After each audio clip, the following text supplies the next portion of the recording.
On. Good. Peace, We man. are Mayor. we are live. All right, y'all. I Welcome to All suspect that. Politics of Local America. Number one Oh, sorry, political man. hip hop radio talk show. Y'all know if it is Friday, y'all know it's time for All Politics of Local in the great city, my birth city, city of Newark. But y'all also know if it is the third Friday, y'all know it is time for the Mayor's Forum. Our beloved brother and Mayor Raz J. Baraka. So he's going to be up first, and then coming up at 7. What we gonna have, John? We're going to have the superintendent of Newark Public Schools, Roger León, will be on for an entire hour talking about the state of Newark schools, answering a bunch of questions. And also, we're sure that people will have questions. They'll put them in the comments, and we'll have a good time there. We always like having Roger León on. I've known him since I was 14 years old. Good friend, debater. So it's always a great time to have him on and learn a lot about what's going on at MPS. At 8 o'clock, we're going to have TJ Whitaker on talking about a program that he's doing for Black History Month that is incredibly important. That's going to be talking about Black Panthers, COINTELPRO, and a lot of history that we actually don't even learn until college. So it is important. It is important that that we have that type of history on 8 o'clock as well. So that's our show for tonight. All right. And what about DJ Ryan? Oh, and DJ Ryan, of course. DJ Rhino in the State of Hip Hop, always. He's coming on at 8:30. We always have DJ Rhino in the State of Hip Hop. All right. Before we throw it to the mayor, I got to say something to you, man. So I was having this conversation with this guy in the city, man. And so I don't know if he's from Newark or what, man, but he asked me, he said, why y'all always refer to the mayor as your brother? He says, is he your brother? I said, yeah, you my brother. Right? And so I told him, man, I said, there was a time in the history of Black people when we were in tribes so that we knew each other.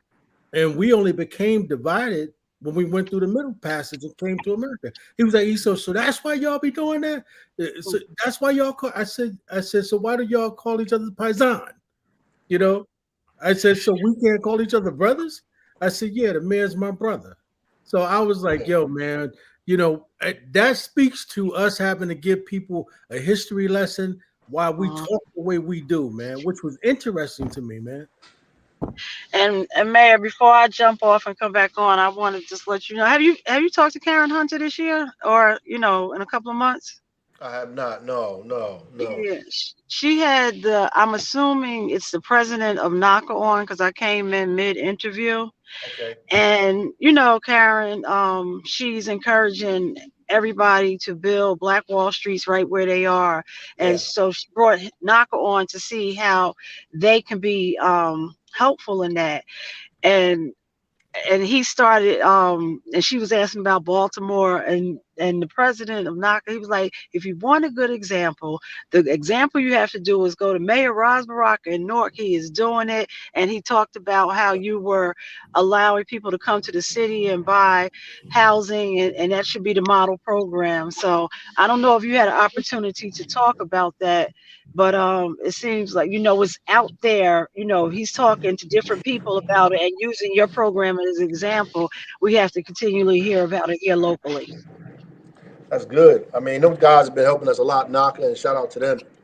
They're the ones who helped us create the mortgage for Section 8 vouchers to use, here in the city, and getting us to helping us to expand it to everybody else that don't have Section 8 to be able to get property with no money down, no closing costs, just what it would take to fix the property up. So it'll probably be, your mortgage will be less than your rent. So these are people that 80% are below the AMI, which is more than half, the people in the city of Newark, maybe even greater number than that. But so they're doing a lot of work with us. So we glad to have those guys with us. Yeah, that's two of your programs that the lead pipe is being spoken about nationally, and now the housing. So, we're going to have to put this down. And I don't know if you've written anything about, the work that you've done, policies and things like that, but that's helpful so people can pick it up and repeat and copy it and make it, you don't have to reinvent the wheel. We can just, do what you did and keep moving forward. Yeah. And I think, the other thing that we need to do is, we need to get some of these, the people that are in the city, and get them to God willing, you know. Mhm. Just necessity is the mother of invention. You know what I mean? So that's really what it is, more than anything else. And we have a lot more work to do around housing.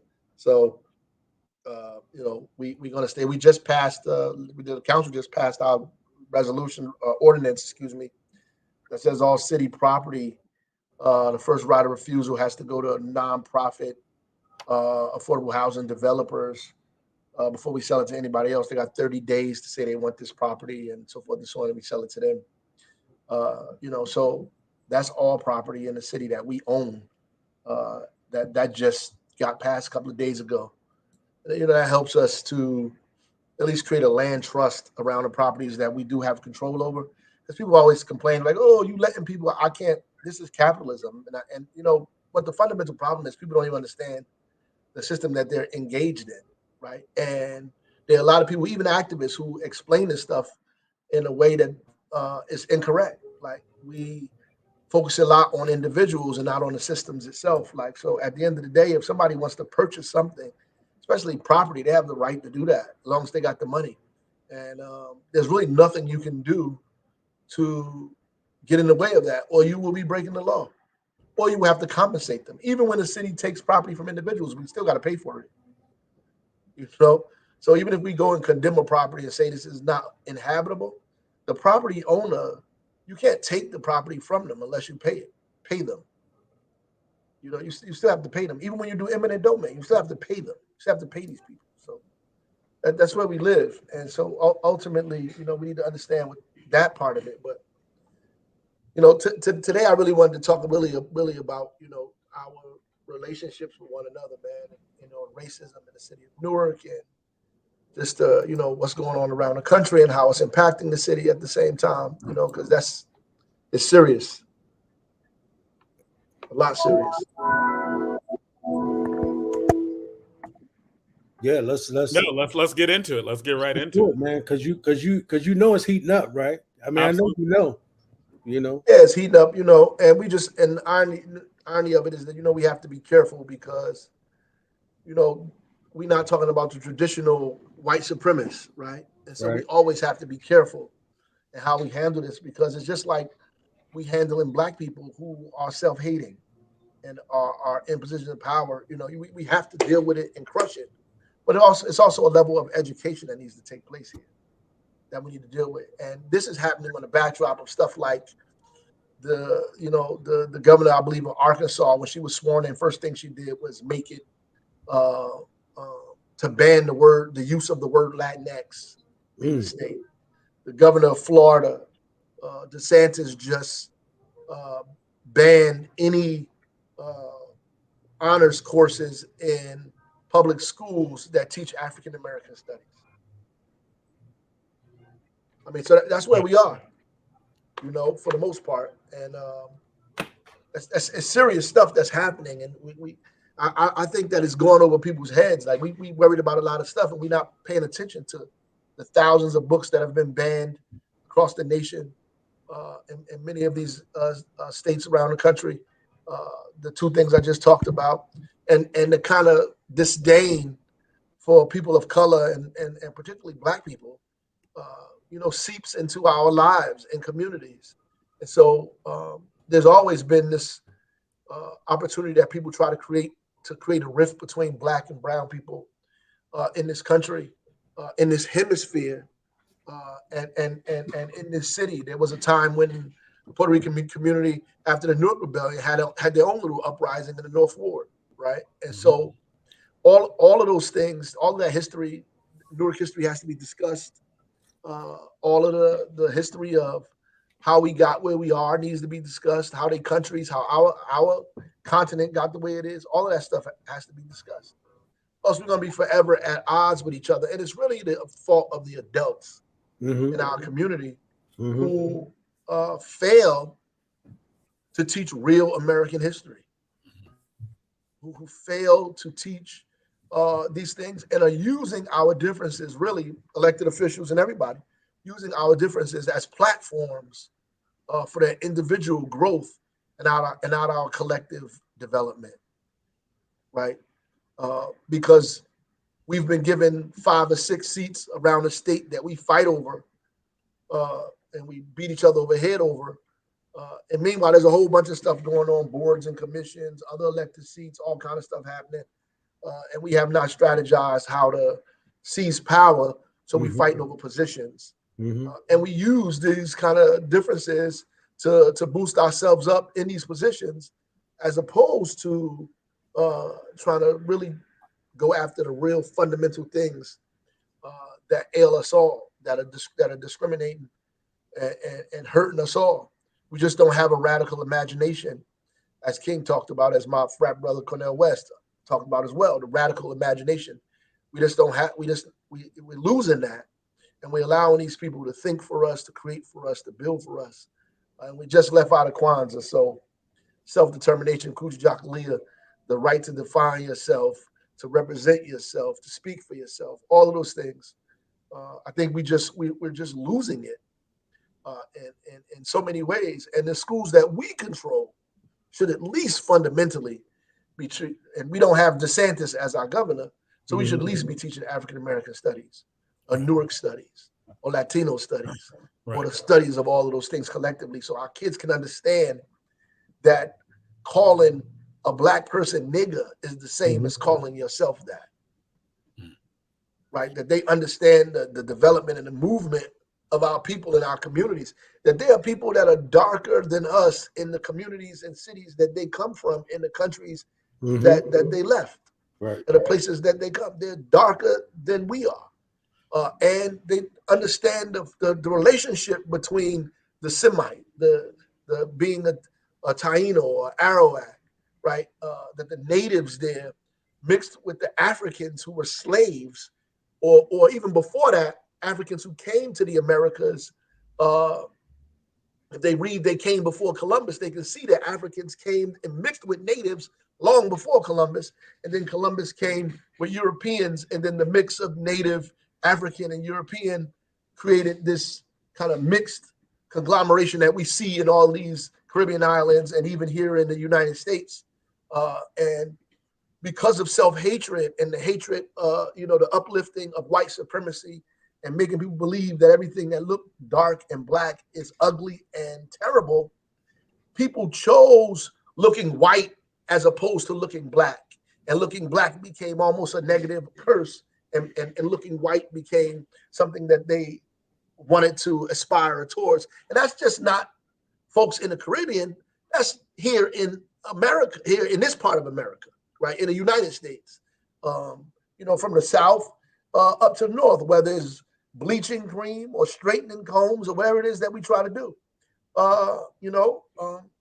to hide or to fit in, to be a part of American culture here, because while other people can change their name and shorten their name or do other things, we can't erase the fact that we look the way we look. And because it's not like taught in schools the way it should be, our kids, 50, 60 years after Brown versus Board of Education, some years after the first Black Studies course was fought for in these universities, Black Studies, then Latin Studies, then Asian Studies, then Women's Studies and Chicano Studies, all out of the movement to fight for Black Studies, so that everybody can understand who they are and our relationship to one another. Even after all of that struggle, we still in 2022, 23 have Black and brown children at odds with one another about their nationality, the color of their skin, and who they are. Yeah, that's our problem.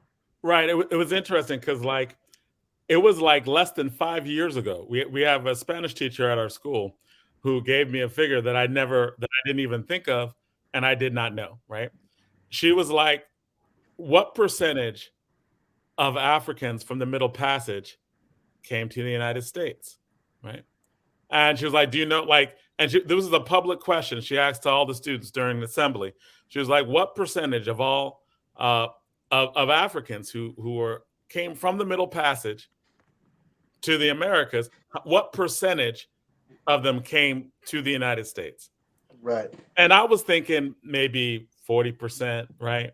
Other people were thinking like 50. Some people said 70%, right, of the people, Africans from the Middle Passage, coming to the United States, coming from the Middle Passage came to the United States.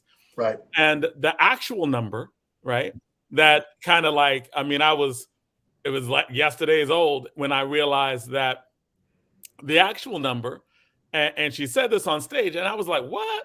And I even looked it up, and I was like, wow, I would never have guessed that. The actual number is 5%. Right.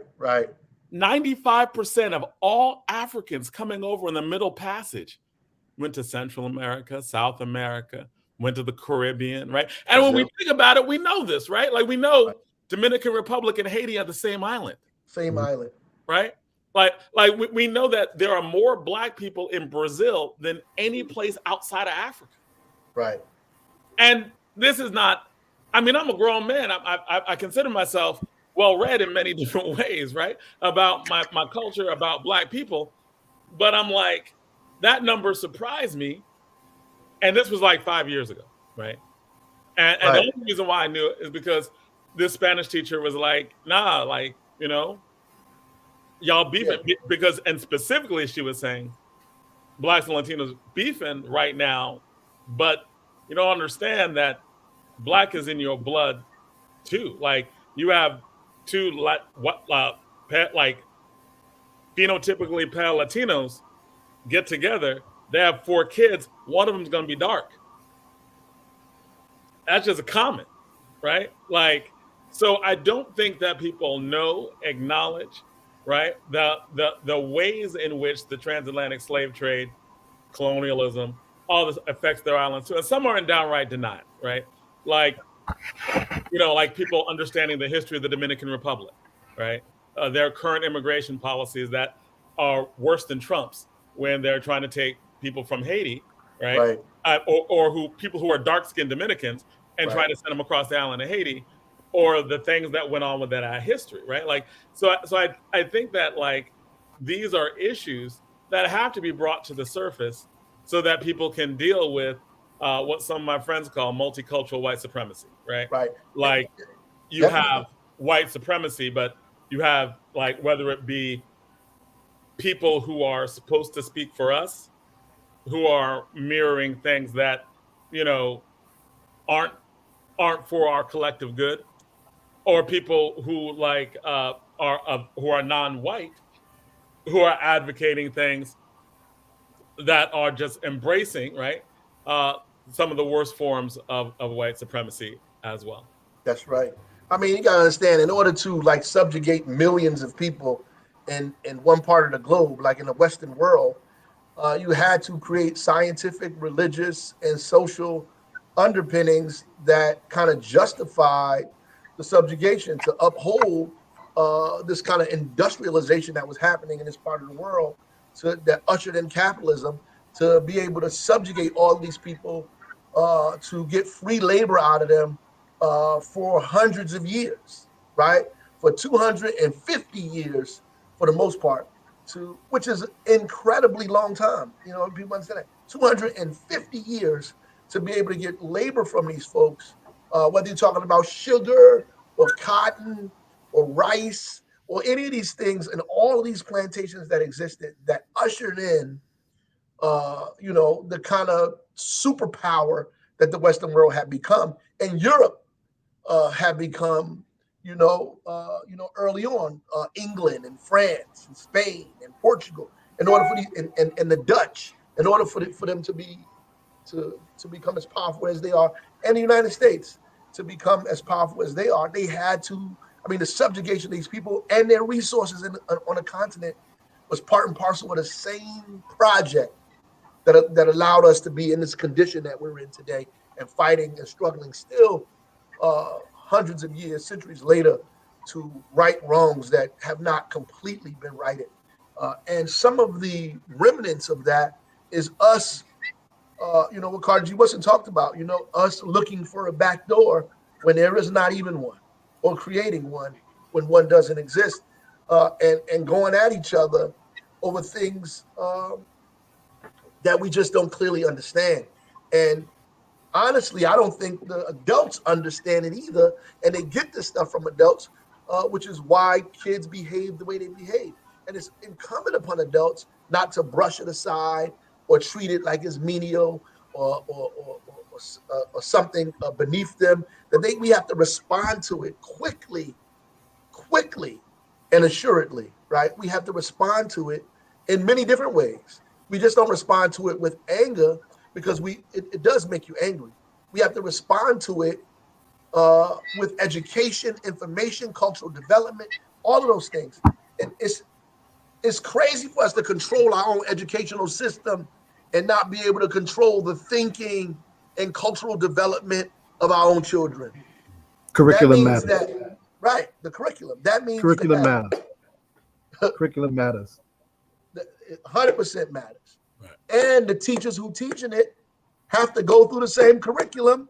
That's right. Because they were raised in a system where they don't know this curriculum. That's so right. You're asking people to teach stuff that they have not been familiarized with themselves. And there's Right? so They much don't know it. and there's so much to build on top of what we already have that's supposed to be used. And I'm talking about the Amistad Commission and the dimension of history that you both just raised up. 1619 is just the English-speaking marker for slavery in the United States. But that push of that 95% started in the 1500s. So that 250 years is just for us. But Right. for Brazil and Ecuador and Colombia and all those places, that's more like 350 years, right?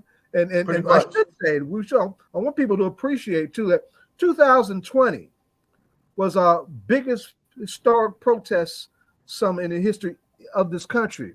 But there was also an emerging protest movement. I want folks to appreciate this, right? Because we always want to keep things on the up because we want to move forward. We ain't moving backwards, right? There is a growing Pan-African consciousness amongst Southern Hemispheric African descendants. Right. By that I mean everybody south of Mexico, right? Including places like Colombia's got their first black vice president, and she's a serious radical. Right. She's a serious radical. Ecuador, Miss Universe, is a beautiful black daughter. Right? So things are happening. There's a buzz. Panama is very proud of its black history. You know, and I know some of the organizers from those places that have very serious Pan-African networks in place. In fact, Panama just hosted 2 important Pan-African conferences just within the last year, right? So there's places to go to fix this stuff. You know, this is Right. we're not in the fight against the right wing and to create real self-determining spaces for us. We have to create the institutional instruments to do what we need to do and to reflect who we are and to give our children what they need. I agree. And you know, some of these people who we think are progressive really are not. And some of that stuff is that their own miseducation. And they need to humble themselves and go through some educational processes themselves and learn, you know, how what they're doing is detrimental to the psychological, emotional, and intellectual growth of the people of our community, of the city, of these kids in our community. We just, there's no way that these things should be happening here in Newark. No way. None of this stuff should be taking place. None of it. And I'm not naive to believe that Newark is not inside of the United States, that we're gonna have the same issues that many other people have all across the country. But I just believe we have, you know, enough people and certain folks in place to be able to mitigate some of these things and make sure that this stuff does not affect our children in such a way that it kind of paralyzes their growth and their thinking. Indeed. And limits them, you know. And it's interesting because, like, there are many conversations that I will have with my students, like when we talk about issues of race, when a lot of times when we're having these debates, at these very necessary debates, there'll be times when we'll have this conversation about their parents, right? And they'll be talking about, yeah, like, you know, and this is true of many of my students who are African immigrants, Latino immigrants, right? Like, and they will talk about the anti-Blackness that from their parents, and how these conversations are educating them in ways that that are into many ways in contradiction to ways that their parents feel about Black people, Black Americans, race, right? And so it seems like it really is imperative to be able to have these conversations so that a lot of the things that that become these issues, right, within our schools, especially given the changing demographics of Newark, that it becomes necessary to really forefront this as an issue, to have these conversations and have them early, and have them now, and have them early and often, right? But we have to be courageous and honest enough to have them as adults. We're going to have to do that. Conversation in order for young people on real soon. We got to do it. We got to have these conversations, and we got to set up forums in order to give a platform for these kinds of discussions, because they have to take place. They absolutely, positively must take place, without a shadow of doubt. We can't pretend that things are happening that are not happening. And the problem is that people benefit from our division, and that they would rather continue to benefit from it than destroy it. That's the bottom line. And can you break that down? Like, what does that mean in a city like Newark, of people benefiting from the divisions? Like, multiple people benefit from division.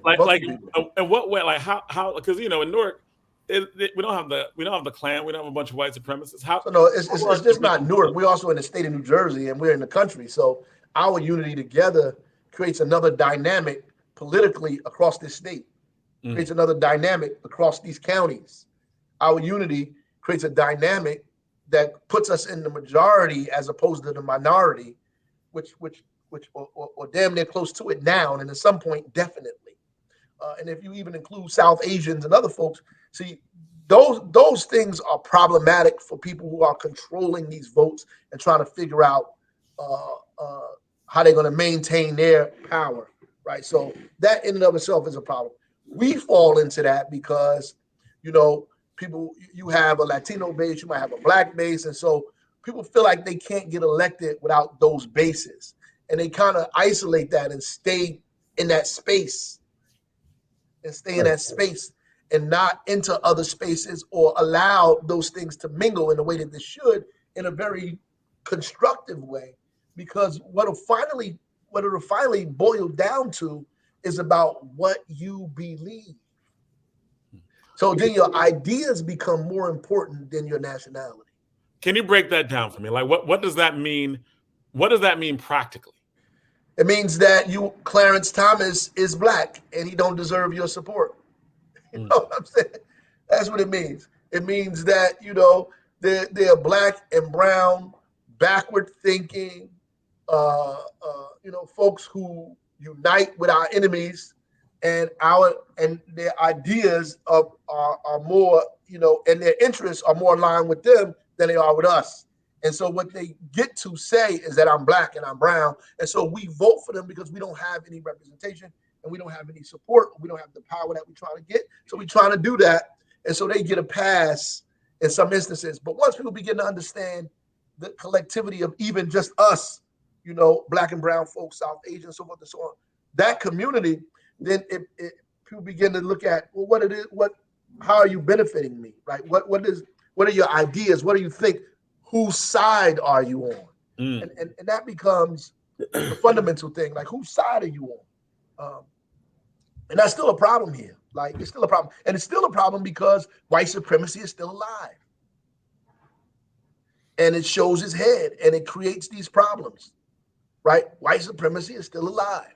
And it marginalizes us, and it divides us, and it undermines us, and it does those things consistently. And so, as James Baldwin says, as long as you think you're white, I'm going to be forced to think I'm Black. Right? So that still exists. So because of that, we're forced to put ourselves in a situation where we have to protect each other. protect who we are, protect our culture, our history, define ourselves, define our language, define ourselves for our children, so we're not just somebody else's boy, right? And folks have to do the same. And in our efforts to do that, the Latino community, the Asian community, the other community feel like they have to do the same thing and exert themselves in a place where white supremacy has put us all down.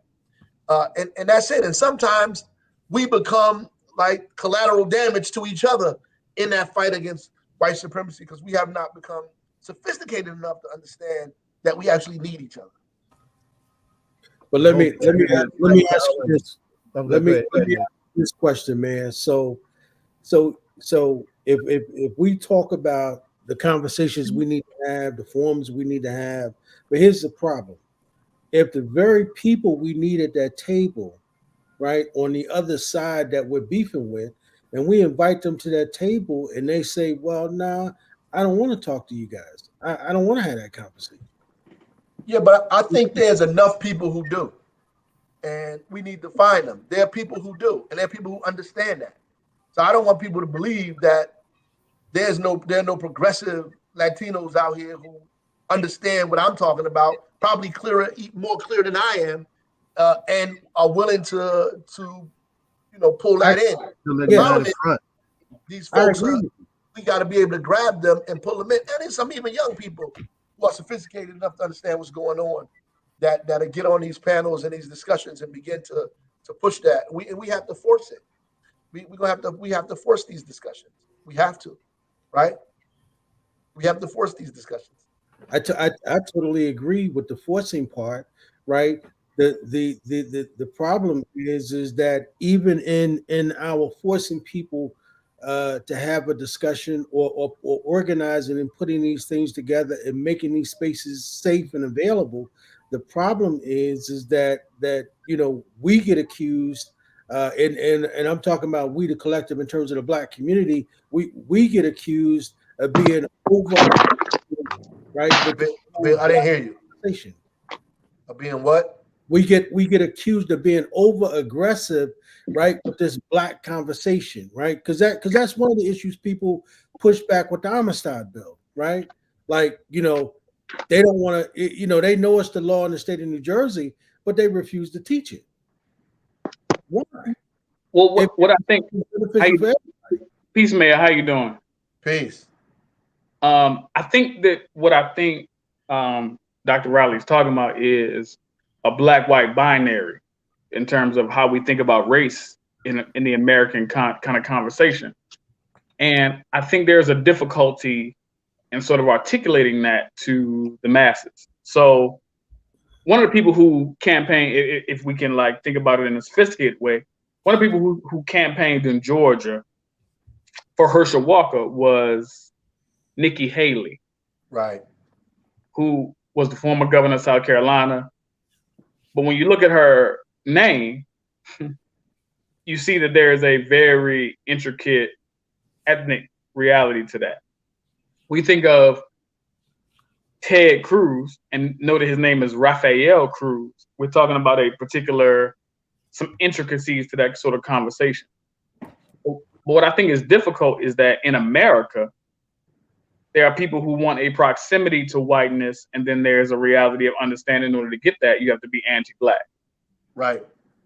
So I think, as you say, right to that, how do we navigate that for both groups? Because it's obvious.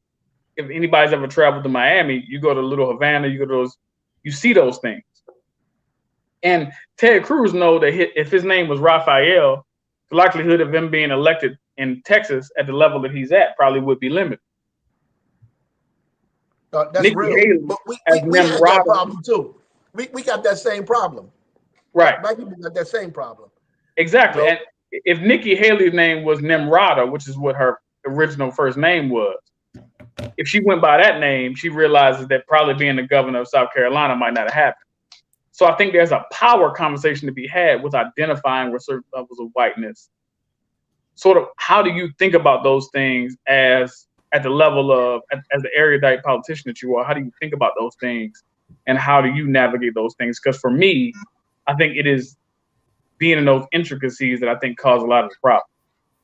No, I think you hit the nail on the head. That people's want that they want to have proximity to whiteness because they think obviously that has something to do with goodness or power or rightness, and that is really the fundamental byproduct of white supremacy.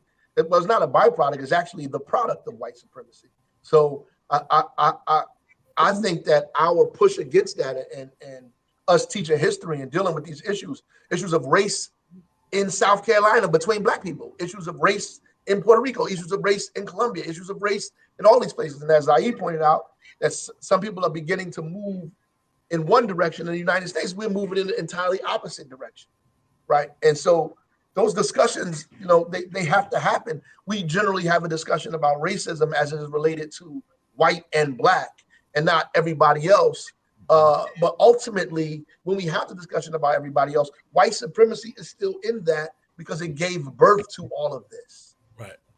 It gave birth to all of this. Then our discussion around, what was just said, who we actually are, and because people don't know who they are, like we still call Latinos Spanish, and they're not from Spain. And I speak English. I'm not from England. I used to tell my students that at Central all of the time, like, you're not Spanish. You're not from Spain. You're from an island in the Caribbean, right? So it is a mixture of different people.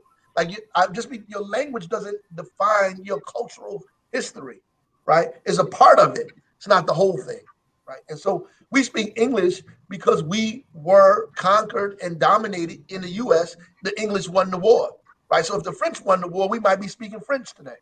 So the reality is, look, we have to have these discussions that are steeped in real history, right? And in this climate that's trying to make us believe that teaching history is not only not necessary but unacademic is problematic in and of itself, right? Because that stuff spreads, and we're allowing it to spread because we have not even pushed back against that level of white supremacy. They're banning books. When the governor of a state says you cannot use the word Latinx, that means that they are stepping in your ability to define yourself. And they're not just banning Blackness, but they're banning brownness. And people need to understand the relationship between the two. When the governor of Florida says you can't even have African-American studies in an honors class because it has no academic value, right? In 2023, that's a full-on assault on us as people, our history, our culture, everything. And it's really an assault on all of these people in this hemisphere, all of us, and around the world. It's a serious assault. And we need to take it that way. The problem is some people don't look at it that way. They think, they're just talking about Black people. Right? And they get a pass. But you don't get no pass from that. But for me, I guess, Mayor, one of the things that's difficult for me as I think about, as a millennial, as I think about these kind of conversations, is difficult because,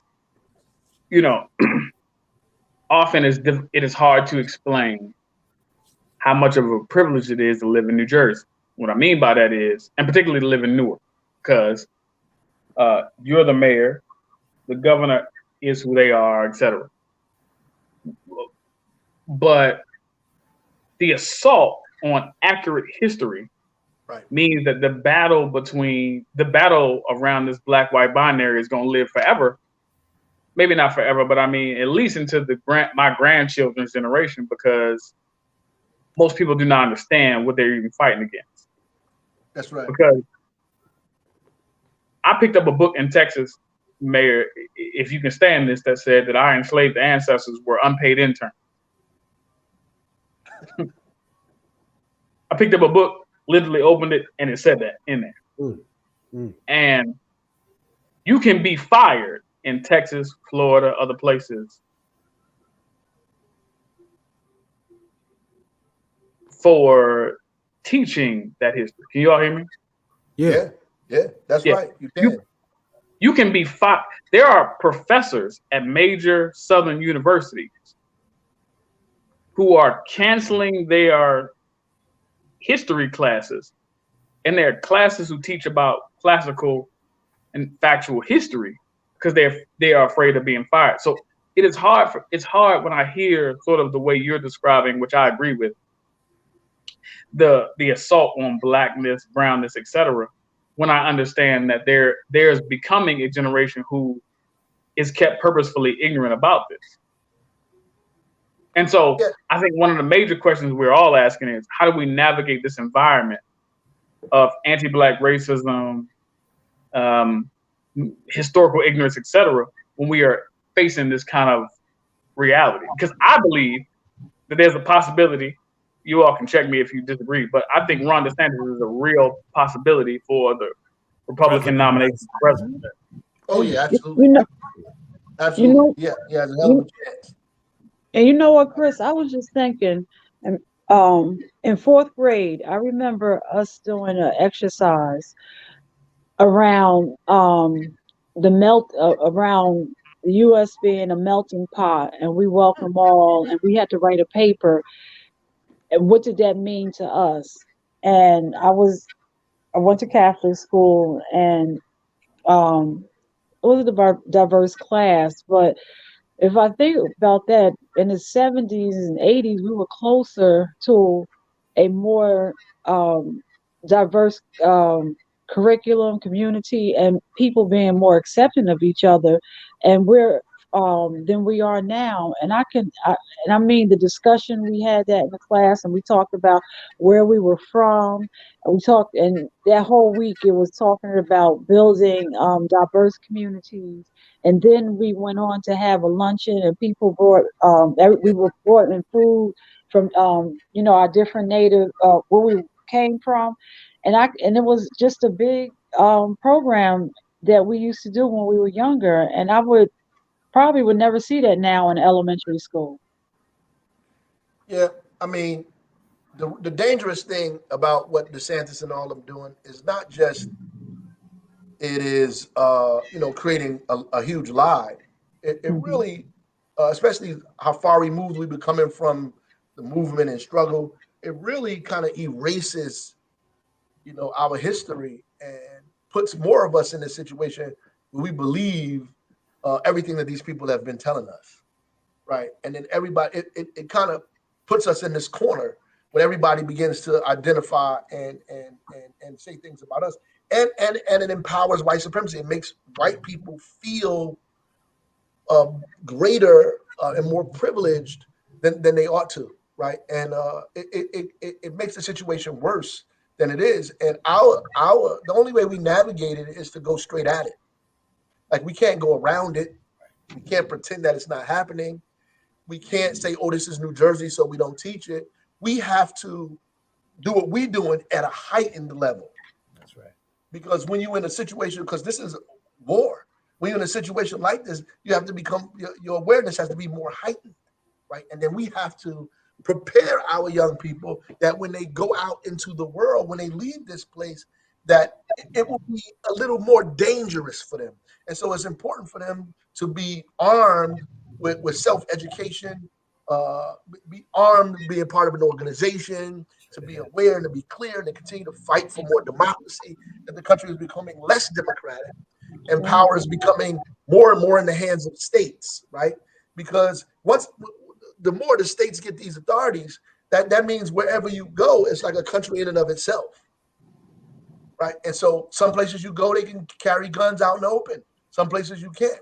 Some places you can't teach African-American studies. Some places you can. Some places you can go get an abortion. Some places you can't.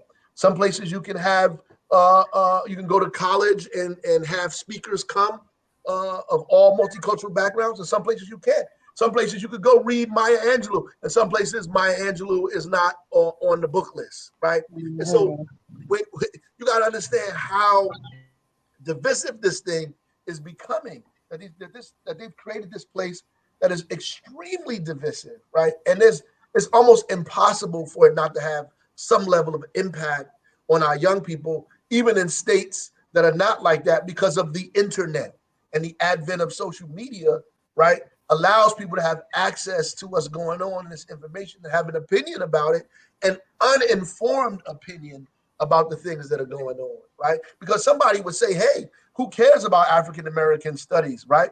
I can get a job. I need to get a job. I need to make some money. I don't need to learn African-American studies. And that's what people will say. And Black people will say that.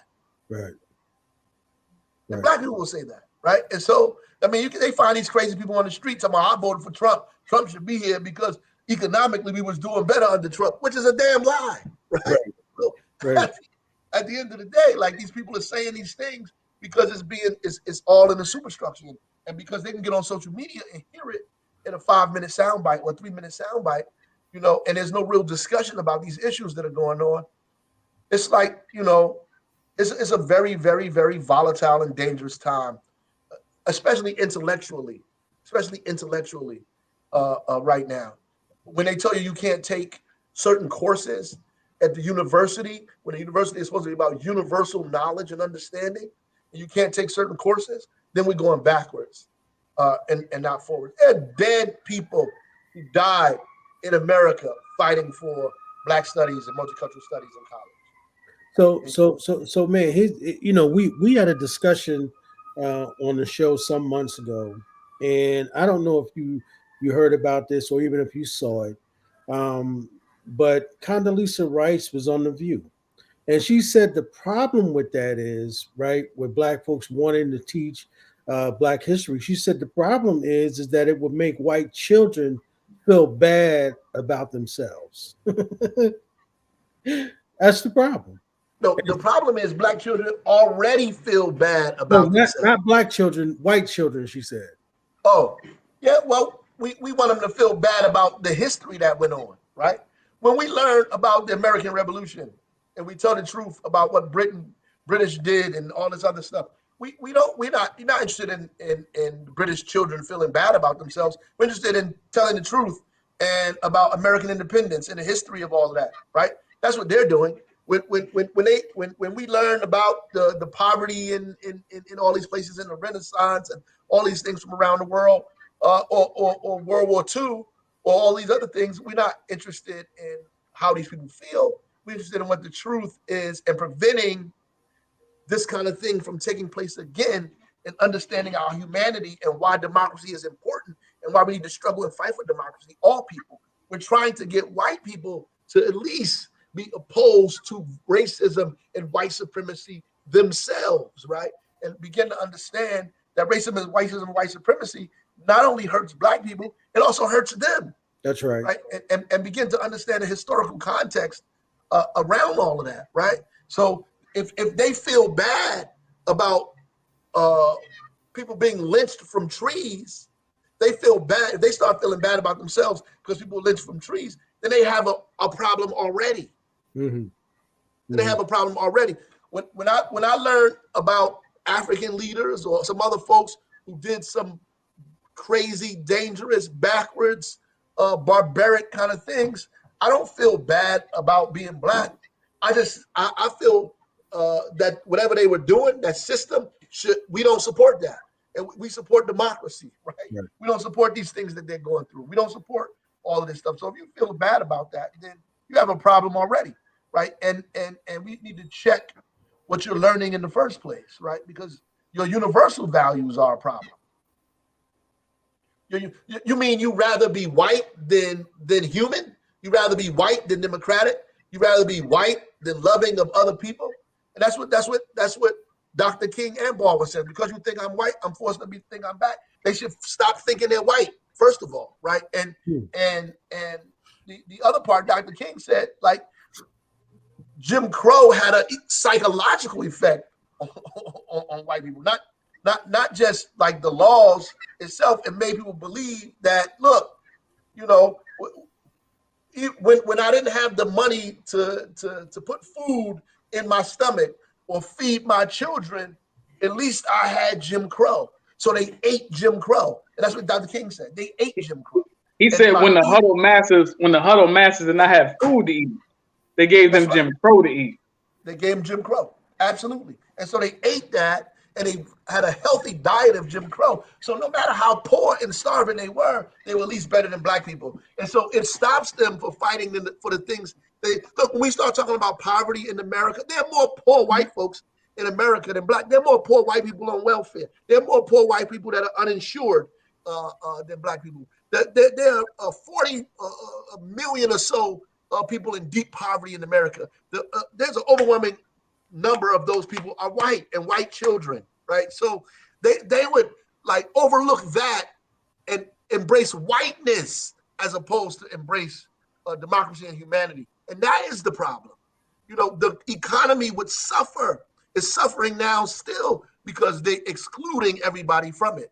Like they're excluding people from it, you know, purposefully and deliberately, because they still live in an age where they think slavery works, right? And it does not. And so they would impede their own development and progress, you know, in order to look in New Jersey. Our taxes are high. People always talk about the high taxes in New Jersey, but they're willing to pay for all of these school districts. They're willing to. We pay for segregation. Right. We're willing to pay for segregation, and we angry that our taxes are high. Well, get rid of segregation. Stop all these school districts. You know, combine some of this. Lower the costs. All these municipalities that were even created because they were running away from Black people and brown people. They were running away from them. Now, you said something like before that they should stop being white or can stop considering themselves white. What did you mean by that? I think Donna said it. We learned as kids that America was a melting pot. But what that meant is that you had to give up everything else to become American. The problem is, what it meant is that you had to give up all of your culture, your history, your nationality, whomever, to embrace whiteness. And America at that time was a white country, right? That enslaved people of color. And it was built off of that. And people need to understand that. I'm not making this up. This is read basic history. Basic history. So at the end of the day, people embraced whiteness because whiteness to them represented success. It represented the promissory note that King said we didn't get, right? It represented all of those things, right? In order to have success in America, you had to be white or embrace whiteness. This is why when people come here, they want proximity to whiteness, as was stated, because that is where the American dream is. Everybody else suffer because they ignorant and dark and wide noses and talk funny, and they live in these communities where they kill each other and have babies out of wedlock and all this other kind of craziness that they put on us. In order to get away from that stuff, we got to be white, as the drivens know. So let's say that hypothetically, right? Somebody is from like Brazil. They're phenotypically pale skin. Often, like before whiteness, they would identify based on like someone's like, I'm Italian or I'm Irish. If someone's like, say, from Brazil or Ecuador, they're phenotypically white. You're like, they should be like Ecuadorian, Brazilian, Latino, or like that whole whiteness. You're saying the embracing of whiteness in and of itself is part of the problem? Absolutely. Absolutely. You know, listen, Irish Americans came here in a difficult situation they had. Italian Americans had a difficult situation when they got here. They fled difficulty. They came here in difficult situations. They became a part of unions. They did all of this stuff. The problem is a lot of folks embraced whiteness, and they took that and it became something that they could use to make them. So that's why we had to have Black unions, right? We had to have Black churches and Black schools. If we didn't have Black schools, we wouldn't go to school. If we didn't have Black hospitals, we couldn't get health care. You know, we had a Black hospital in Newark, you know, a colored hospital. If Mary McLeod Bethune didn't sell sweet potato pies on the side of the road, we wouldn't even be able to educate ourselves, right? So we had to create these institutions to take care of ourselves for self-determination and self-defense. That's why we needed them. And the problem is we're still in a situation where we need them now still. And that's the problem, because everybody else, instead of embracing their humanity and our humanity, they embracing whiteness. Wow. Mayor, did you get a chance to see Principal Caffelli's remark about being in Utah? No. There you go. No, not that one. The one when he just said he was in Utah, and in order for him to teach children, he had to teach the parents as well. Yeah, he had to explain to the parents what he taught. Hey, listen, this is where we are. And that's why moving from different states is going to be a problem. From state to state to state to state is going to be a real problem, a fundamental problem. And not just for us, by the way, right? Because what we have to understand, here's the reality of it. The most white, the highest these white supremacists, the same white supremacists are opposed to women's right to choose. The Right. same white supremacists are opposed to increasing the minimum wage. Mm. The same white supremacists are the ones who are banning your books in school. The same white supremacists are the ones that don't want your kids to live next to theirs, no matter if they look like me or if they speak a different language. These are the same white supremacists who are stopping immigrants from coming into this country, who don't want to give you a driver's license, who are opposed to DACA. These are the same white supremacists. So if we outline who they are and what they believe in, then we'll see that in and of itself that all of us should be together because white supremacy is against all of us. Right, the same ones who are poisoning and destroying our environment. Say the same people who are benefiting from this, and all of these, folks who get like kind of ancillary benefits. These folks who are liberals who are opposed to the violence of white supremacy, but not white supremacy itself. Can you break that down? Like, how can you be opposed to the violence of white supremacy and not be opposed to white supremacy? What does that mean?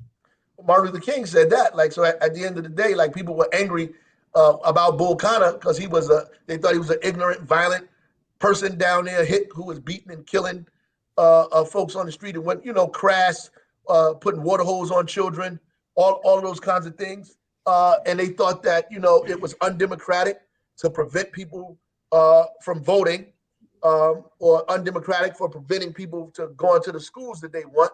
But so they're against the violence of that, but they move out of the neighborhood once you come, or they're not interested in creating programs or opportunities for you to elevate yourself economically, as King would say, so you can actually eat out of the lunch counters that they've denied you from. So it's okay to let you come in. It's not okay to make you allow you to make money so you can eat in the same conditions and place that I eat in, right? So that we oppose and embarrassed by white supremacy in the most violent. So they're embarrassed about the Klan. They're embarrassed about these guys walking around with guns, going from state to state and shooting protesters. But they are opposed to desegregating schools, or they're opposed to the Amstead legislation, or they're opposed to having a discussion about reparations, or they're opposed to us beginning to talk about how we create pipelines for us to go to college instead of jail, or closing down youth prisons to create opportunities for Black and brown kids, or opposed to creating affordable housing because they're afraid that Black women are going to move into their neighborhoods and mess their communities up. So they're opposed to the violence and the foolishness and the hatred of white supremacy. They're just not opposed to the ideals of it, which they agree with through action. Mm. Wow. Yeah, man. I what's interesting here, man, is that I think you're right. In terms of us, forcing these forms. The problem I think that for us is that, folks always want us to have these real conversations, but they don't want us to have these real conversations until something happened, right? Somebody damn near have to die in order for us to have this kind of conversation. Then you get white folks wanting to do forums on CNN and C-SPAN, and they want to have these forums. And you're right. I mean, we need to have these forums before something does happen, right? And we need to not be afraid to tell the truth, right? That what John just said, right, and what Kefele is laying out, that the majority of Black folk in the Middle Passage was dropped off in the goddamn islands, right? That's right. So for you folks that wanna come here, and because you want to be closer to white folk, let us give you a piece of history. You just as Black as we are, right? And let's have these conversations, but let's have them in a way that it educates all of us, but it doesn't degrade us. But we have these conversations so that we can explain what the facts are, right? I mean, one of the things you learn in law school, man, is that, you got to be able to identify what the damn facts are, right? What are the facts, man? That's it. We got to identify the facts. And this is, I think this is the year, a couple of years that this stuff has got to come out. I mean, we in that trajectory, like the Civil War moment. You know what I mean? We in that trajectory, right? So all of the things that took place, I don't think people really understand how divided, when we start talking about the states, how divided these states are and these governors, and how extreme they are on one side or the other. that extremes is what causes the kind of dissatisfaction and discontent that will happen. And we're going to have to address it. Look, when George Floyd was murdered on national TV, on international TV, everybody and their grandmother created all these programs for Black people and created all this money, and they wanted to help people of color and do all this other kind of stuff. Yep. None of that stuff materialized into anything. You haven't heard about any of that stuff. They let football players put signs on the back of their helmets. They let basketball players put stuff on their shorts. All these companies had all these funds. Those things disappeared in less than a year Nothing or so. structural. Nancy Pelosi got disappeared. Nothing Less structural. than a year. So Nothing at the end of the day, Right. like nobody was able to hold them accountable for any of it. So it just really went away. It really went away. Right. And I would love to hear something about all of the stuff that they created, like what happened as a result of that, like who benefited from it, like the fund Wells Fargo created, or the money that even the New Jersey Devils had, all these Or groups that real created all police this form. money. Like where is it? Like they Real hired, police form on the books. that's right. That's right. And they hired all of these people that are now the directors of inclusion and this Yep. diversity and Yep. and belonging and all this other stuff. And they Window got a couple dressing. more people with some jobs. Other than that, there was not any real structural change Yeah. to any of the stuff that's been going on. And And Black Lives Matter's got $60 million, right? You know, that the organizations on the ground didn't get a piece of, right? I guess the difficult part for me is thinking about it from the perspective of how do we analyze the real world? So Kwame Ture, who was supposed to come out at the time, says, "What is it about Coca-Cola that has anything to do with you being thirsty?" right, It is. There is a reality of whiteness, and then there's a theory of whiteness, which I think are functionally different. So, as someone who has taught in different environments as it relates to super privileged environments and children who are marginalized, one thing that I know for sure is if you're coaching a child who looks like me, or teaching a child that looks like me, and then you're teaching a child who some way say in America is phenotypically white, I know the truth is, whether or not I can tell it in Florida or Texas or several other states, the truth is that the way this child's life happened, I have to tell you the truth of how your life exists. that's right. As James Baldwin would say, I have to tell you the truth. The pillar, if I move the pillar and the lights get ablaze, I have to tell you the truth. That's right. I know that child, there's a different reality of this child's existence versus the one who looks like me. Absolutely. Whether they grow up in an environment, we know that Mayor, to your point, and to Jonathan Alston's point too, when you start saying factually, and Ed Riley too, factually, we know that the greatest group of African people outside of Africa live in Brazil. Right. That's right. Bolsonaro is Bolsonaro. That's right. That's right.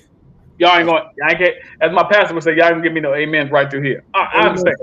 Now, Right. To give you some shades for sure. Raphael Cruz and Ted Cruz are different people. Right. Right. So the question becomes, how do we theorize and teach the children who are on these intersections, understanding the facts of their identity versus what we think they should be doing? And so we for got to me, we got to move away from what we think they should have and just tell them the truth and allow them the opportunity to navigate those things on their own. And that's the problem. I got to get out of here. That's the problem. I got to get out of here. The problem is we believe what we should. Our kids are smart enough when given the information to dissect it enough to land on the side of what's right. That's clear. So if they were given that, so we're refusing to give them anything. So if we give them that, their basic humanity will make them understand, right? And the fact that they say that this is going to make people feel guilty knows that makes me understand that they know that what happened was wrong. It was wrong, exactly. Was and they wrong. will change. It was wrong. In and of itself was absolutely wrong. So they don't want to teach it because it's going to make them feel bad. Because not that it's not true. Yep. It's going to make them feel bad if we tell them. Yep. Right. So it's wrong. Period. They know it's wrong, and they will stand on wrongness to keep you subjugated. And because you can take everything from a person, but you can't uneducate them, right? Once they have the information, they got that information. Once you know it, you can't unknow it, right? So at the end of the day, once these kids are immersed in this stuff, then they can figure out what they need to do with this information and how they need to move forward on this information. We're so busy, I'm trying to protect them from that, and in the meantime, we're harming them, or we just racist ourselves. You know, that can be it as well, right? So at the end of the day, we should give them all the information, all of it, and let them digest it and figure it out and process it, because that's what education is supposed to do. It's not supposed to give you information, it's supposed to teach you how to get it yourself. And ultimately, we give you information so you can begin to hunger for more. Because ultimately, if you really educated, then you can't stop learning, because you are kind of you greedy for it now. Because the minute any of us on this thing begin to get knowledge of self and begin to read some books, we want to read more. We want more of it. You get this insatiable kind of diet for learning about who you are and what's going on. And that's what we need. We got to make our kids hungry for this information, that not even foolishness can stop them from getting it. Well, man, on your way out, on your way out, I just wanted to acknowledge the passing of your Uncle Dwight. Yes, sir. Turned out for him last night. You know, Dwight was my buddy. We used to swing together. You know, with the music, with the art. It was and it really did turn out for him last night. Salimo gave the closing. It was beautiful. It was a beautiful turnout for you, because I just wanted to acknowledge that and put that in. Thank you, brother. We love him dearly.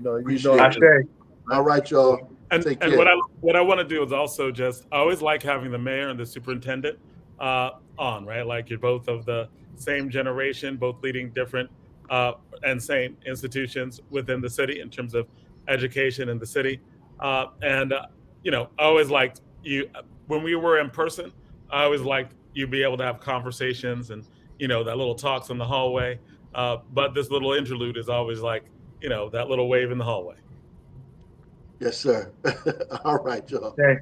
All right, man. Peace, my brother. So, Jonathan, before you introduce Superintendent, hey, Superintendent. Hey, my love. There was a statement said that, and I forgot who said it. It might have been that we didn't want to teach. They didn't want to teach. On The View, Condoleezza Rice said it would teaching Black history, African history would make white children feel bad. Did anybody ever think about how Black children feel when we're always taught our history is reduced to we were slaves and maybe Dr. King? When we're reduced to our history to minimal. Have you ever been a part of that conversation? How Black kids feel that our story is not being told? Who are you directing that question to? I'm just saying, anybody has anybody, because, and I wondered what The View said. This is why our young folks are in the street using the language Black Lives Matter, because our lives have never mattered. And even at The View, did anybody respond like that? Well, how do Black children feel when they're not being taught? That was. No, they did not. But there was an argument. I mean, Whoopi Goldberg did have an argument to the point where Condoleezza Rice had threatened to leave the show, because she felt she was being attacked. Having said that, because she had showed all this tremendous care for how the white children felt, but not how the Black children felt. And somebody drew the analysis of the black and white doll. Y'all remember that test? The teacher. Right. And somebody drew that test. The blue eyes for her, and said that if you were to do that today and put a black doll up and a white doll up and ask who was the good child and who was the bad child, right? Those same white children you worried about would say us, and those same Black children that you concerned, not knowing their history, would say that black folks were the bad people, right? And not only, and that superintendent, I wanted you to, I just want to say, superintendent, I wanted you to hear that question, because when I was in 10th grade, I asked my history teacher that, why do you only teach us that we were slaves and about Dr. King? And I don't know if you hear that from your students and think, you know, No, you know, one of the things that, you know, that when you started to make just to raise the point that how does it manifest the opposite of that? Because obviously no one would ever say that, oh, that's happening. So you have to look at certain data points. And so that's when you start seeing Black male students in what we used to call the behavioral disorder classes back when we were younger. Now it's labeled ERI today, that there's an overclassification of the students because of the ignorance of adults, more likely than not. And then ultimately, the whole idea of just making sure that we are understanding what individual students need, and in particular, your question, Black students, has been something that, at least from on an academic sense, is void. It's stuff that we're aggressively trying to address, but it's a constant struggle towards getting it to a point where it's actually more consistent with what you're saying should be the reality right now. Like, why would we not conclude that Christopher Columbus discovered America and be satisfied with that? So the entire dismantling and the disruption that is actually in our 10-year strategic plan is embedded in part of what our strategy is to get us out of an ugly hole. Beautiful. I like that. All right, so in the welcome, Superintendent León. I always have the pleasure of introducing you on these, and the superintendent has been a friend of mine since he was 14 years old. We were on the debate team together like a long time ago, and was always happy that he is the superintendent of Newark Public Schools. The superintendent has been a workaholic since the time I first met him then, and is a workaholic today. So thank you for coming on. It is an honor to have you. It's a pleasure to have you, as always. And there's a lot that we're going to go on. We only have you for about 50 minutes. So let's jump right into it. Right, we're gonna in terms of the things that are going on. This is going to be about a lot of current controversies and your vision of the future in them that we're throwing in. So, and actually, Sharon Davis actually jumped on the beginning in the first question, because a lot of people are talking about this. In December, there was an article in Chalkbeat about one of the schools in Newark Public Schools. The Chalkbeat article was about global studies. The mayor talked about that last month. We had kids from global studies on the program a few days ago, and our mayor expressed incidents about race, religion at the school, and about frustration from feeling harassed, like no one was listening to them.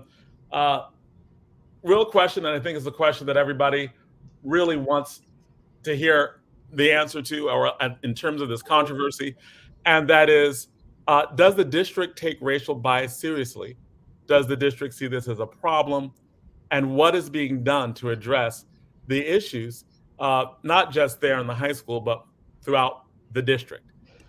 Yeah, so I appreciate Jonathan for having me on. I love the opportunity to tag team, obviously, with the mayor on the show. One of the things that I've previously shared on the show and that everyone should be really familiar with right now is our 10-year strategic plan. Within it, there are 5 core values, and one of them that's always dear to me for my entire life as an educator is that children are at the center. So I'm actually really, really proud of the dad who spoke on the previous show, and I'm absolutely proud of the 2 young ladies that did so, as well as all of the students at Global Studies who've shared their concerns, rightfully so. I appreciate them immensely as well. You know, to the heart of this entire conversation, let me be the first to make it clear to everyone that we could never do enough. That baked into this country's ugly past is a reality that haunts us to the present. That these isms that have plagued America become quite complex first because people don't want to have these conversations. And then the complexities are about the intersections that you and the mayor were referencing before of race, of nationality, of origin, of gender.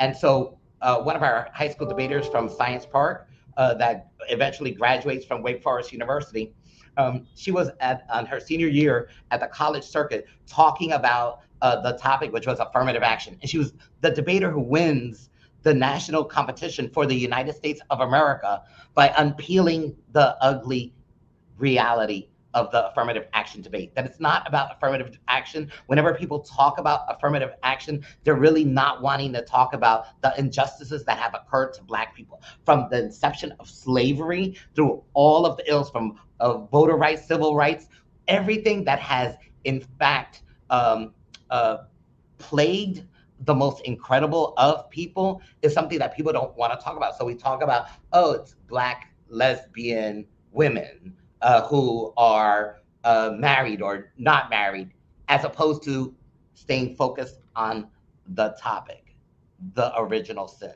So my entire belief has always been, as a student, as a teacher, principal, and now superintendent, is that whenever it rears its ugly head, to remove it completely from its core. And so the irony is that at Global Studies, our creation, this is the third year of the school. There are two languages that the students study, one of two, Chinese and Arabic. And that the concept behind the school is to create ambassadors of our students to address this very issue that should not exist in this school at all. And so we can't run away with it. And so while some of the disciplinary actions that have been in fact underway are so specific that people would know who we are actually talking about, I just want to first and foremost say that we can't and won't ever run away from addressing it. And so there are many things that have occurred from student testimonies that are really influencing not only a return back to what this school is supposed to be, but to have the young people that are at that school serve as our ambassadors to address similarly situated events, whether they exist or are in hiding or eventually do realize themselves in other schools by being ambassadors across our whole entire city. My strategy initially is just stabilize the climate, but ultimately that the ripping of that Band-Aid is super important. So we have experts in the areas, partners that we have that have already met with administration, met with the staff, and we'll be doing very important work, diagnostic analysis of all of the ills that we have learned from.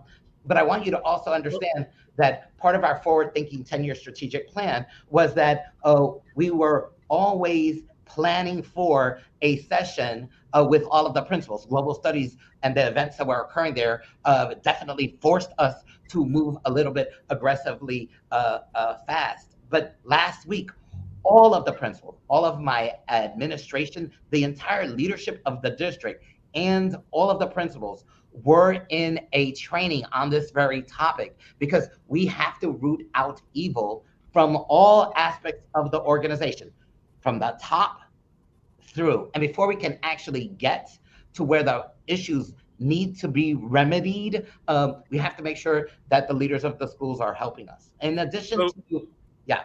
So what you said is that, like, last week, all the principals, what happened with the principals last week? So every month, I have a regularly scheduled meeting with the principals. And so we were already planning a session with them to just discuss this very issue, to put it on the table, to help them understand that as principals of the schools and the highest legal authorities in their buildings, that the Constitution is something that is very important towards seeking justice in the office of the principal. And that the climate and culture that is in the school is extremely important for them to understand that at times could be the inherent barrier towards addressing why the problems that are within the school, barriers that students are having to learning, that sometimes we are so interested in making sure we're teaching what needs to be taught that we actually never realize that we didn't teach anything at all. And so the organization that assisted us with that would not want to do the training with the principals if all of the leadership of the district was not in the training as well. So that's just our start. It's not anywhere. It's not a one and done. This is continuous opportunities, not only for the leadership of the schools and the district, but the teaching staff. So it's going deeper layer by layer. So it's first with the principals, then it will be administrators and teachers, obviously our students. And as you heard, even in the conversation with Dr. Cafelli, it has to get into the home. I also want to share, John, that what are we doing to actually address other factors that are here that are prevalent. So we began, when I started as superintendent, a voter registration drive. We have over 3,000 students that while they were in high school registered to vote. That becomes extremely important because everyone's vote is extremely important and voting matters. That civics is something that we used to have when we were in high school, John, and when Ed was in high school, that doesn't exist in Newark schools, that was eliminated as part of curricular offerings. Latino studies, African studies, these are courses that when I was principal at university, we were offering to our students. Women's studies, all of that was gutted out of the curriculum. And these are things that with the Board of Education's endorsement, we are reinstating. We have had to write it and then provide it. So civics, Amistad, Junius Williams has been instrumental in a lot of the spearheading of that work. The writing of African studies courses that are underway this year, extremely important. Part of the problem of our students is, in fact, not knowing any of their history, not knowing from whence they came, and not even having a clue as to all of the incredible places they have to go in order to help cure the ills, because it is with our young people that we fix it. The school system is critical to being the path, but our students are, in fact, the answer. So we're talking about African studies, Latino studies. And then the last thing, John, on this matter, one of the things that our board president pushed from the start was the importance of having material in classrooms so that when our young students and all of our students open up a book, that they saw greatness by Black kids, by Black adults, by Hispanic children, by Hispanic adults, and all of our summer reading series are aligned in that way. So the question, right, like, is what, when you were talking about the Junius Williams, and you talked about the curriculum, can you slow down and tell me what's going on with that? Because I know that whether it be Principal Kafile, I know that Ed, I know that Zaid, I know that there are two levels of curriculum that are incredibly important. One is, like, are these courses being offered, whether it's like, and secondly, is it infused in Amistad? Like, is it part, like, in just when you're doing the curriculum, like the whole point of Amistad subjects. Yeah. Right. Like in the history curriculum, is Amistad being enforced or pushed within the school district so people would know, right, their history Absolutely. inside of it? So one of the things when Assemblyman Payne put this into the legislature was the whole concept of where does it sit? Is it standalone curriculum? Is it embedded? And so if it's embedded, do people see it? If it's standalone, does anyone ever teach it? It's a both and situation. So our strategy was to involve people like Akinyele to really help us gut out the very essence of what has been the historic problem of the teaching of the course in its concept. The state had to actually create a regulation in the CUSAC criteria to actually hold school districts accountable. So the importance of the discourse is extremely important. It is in our curriculum. Students are required to learn about their history, not only about their own history, but of the greatness of the history of Black people in this country. And that doesn't start at a particular grade. It is something that we're doing throughout, from the middle grades through high school. So question, like, I know Bashir's one of our co-hosts, always associated with our program. He was involved within, or he is involved within, like, pushing Amistad. Absolutely. Principal Kafele asked, when was it written or embedded into K-12? Like, Yeah. when was this? When was the Amistad? Yeah, so all of the curriculum adoptions, and actually Principal Kafele can, if he doesn't see it online, definitely is something that I could get to him. All of those approvals have occurred within the last year and a half. So like the Black Studies, African Studies course is actually something that is being offered this year. It's something that existed in 2000 that doesn't exist today. Now, it exists now.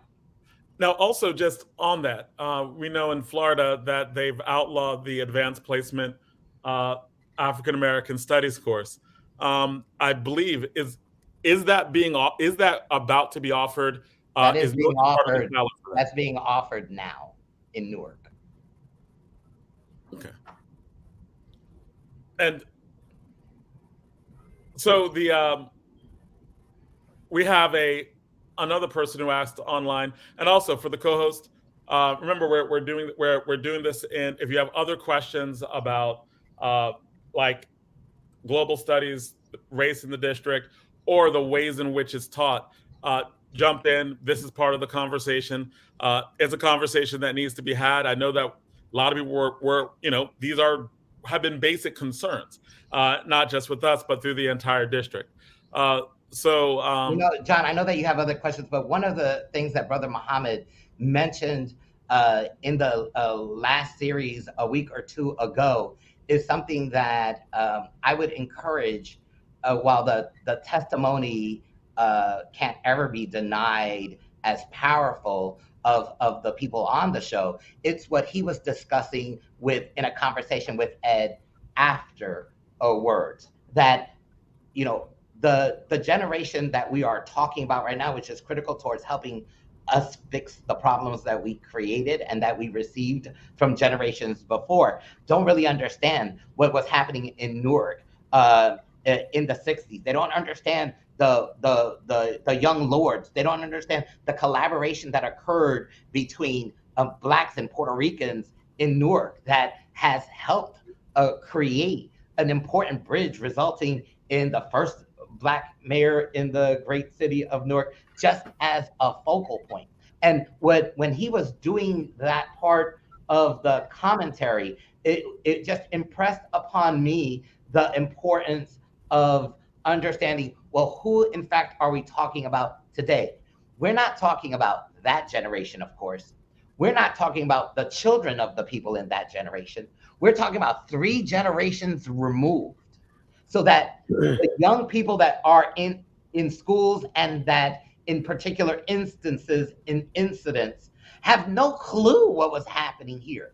And that part of the problem is the lack of the historical piece in Newark schools. When we were in school, John, by 4th grade, we were supposed to understand our city. There was a section on understanding New Jersey. That doesn't exist. So it didn't take Zaid for me to think that he would always impact my thinking, but part of the work that needs to occur is, how are we reinstating some of the things that used to occur in the past? Character education used to occur in the past, so that our elementary school students are doing certain things. I know that one of the topics that I know you said we would probably get into deals with what occurred, during and after the pandemic. But one of the things that has happened is that by focusing on social emotional learning, some of the things that we are doing is stopping to do some of the things that we believed in the past would be helpful, like creating character education program, reinstating it, upgrading it in our schools. So that's something that the physical education department director and I are going to be doing. And it really happened just because of the session that Zaid Muhammad was actually having with folks about putting it into perspective, the disconnect between the pains that people would put, that Hispanic people would put Black people in, is unacceptable all the time.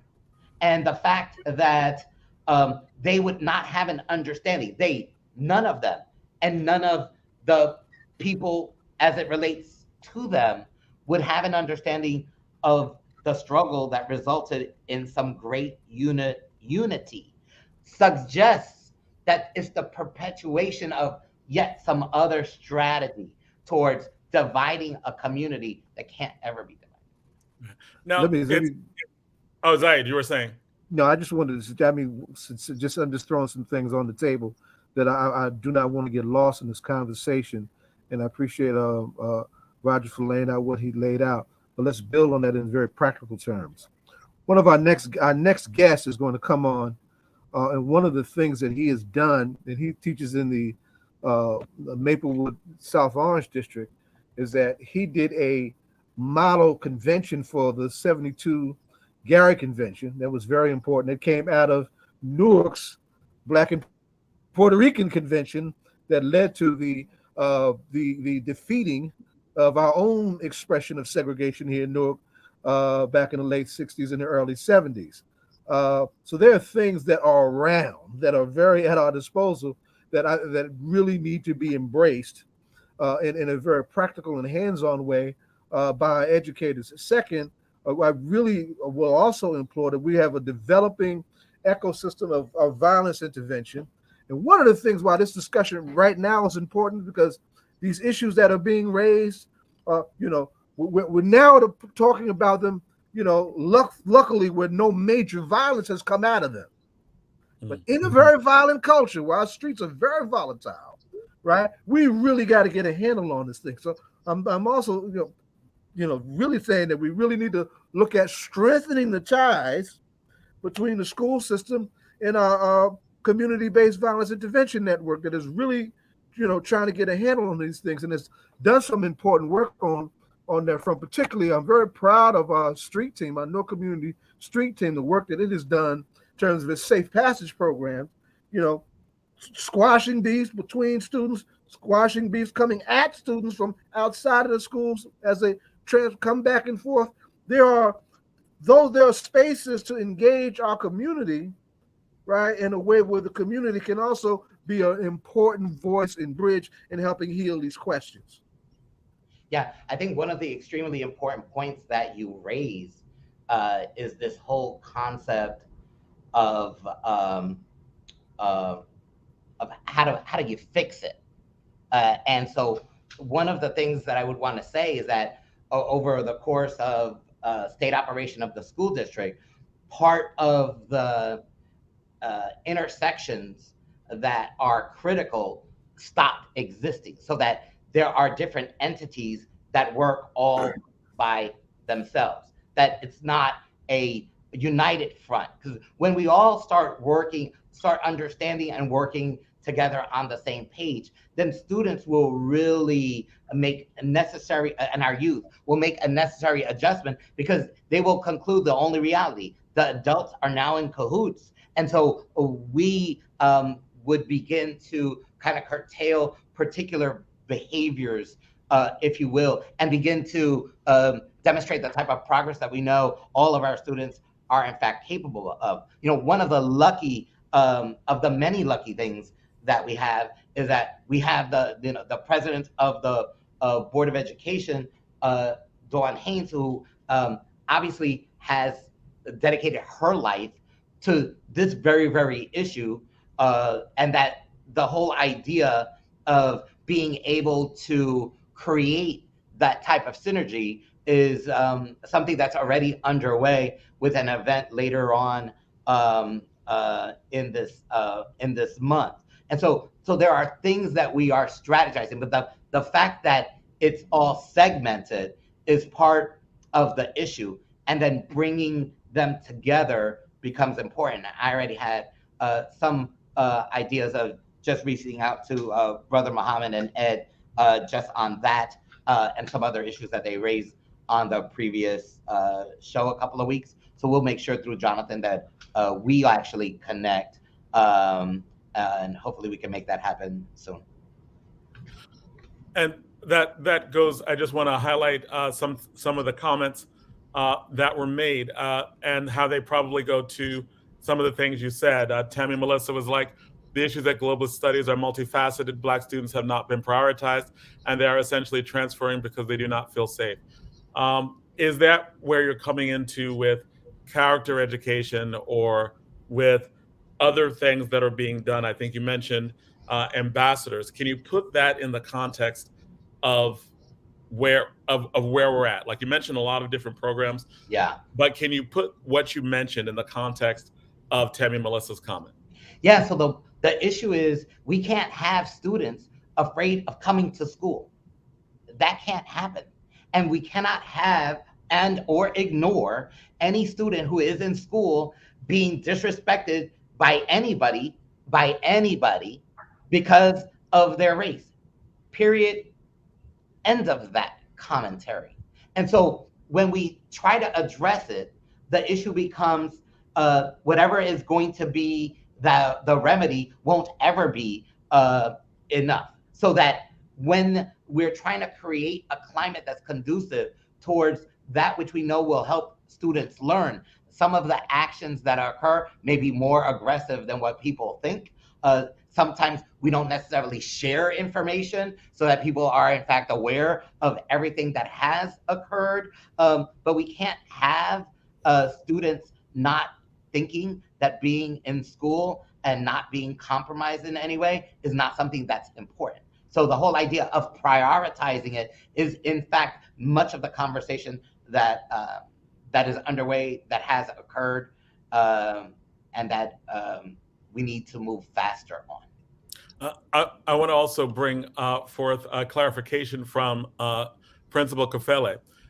He was talking about, I believe Principal Kafele was talking specifically about the timeline for Amistad, what Bashir worked on, which I believe was Amistad. What was the timeline of that? And is it complete? Is it still in process? It's stuff that's actually underway right now. The writing of it, I believe, occurred like the previous summer, and up across grades. The interesting thing about, is it in kindergarten? So that's one of the questions. Is it in every grade? So those are things that, obviously, I'm going to circle back with our TNL team to just make sure, where is it in every area, to make sure that we don't wait until fourth grade, a magical fifth grade curriculum offering for students to understand the importance and relevance of what has in fact happened to Black people in this country from a historical standpoint, as well as the incredible contributions towards making this the world we all want it to be. Okay. And again, Zaid, Ed, Donna, other questions? I know you had a lot of questions, right? And we have a limited amount of time with the superintendent, but talk to us. What other questions do you have on the issues within the district about race, about the teaching of curriculum, about staff hiring? I know that you've talked about a lot of it. This is a great time to ask it. These are important questions. A lot of people are asking these questions.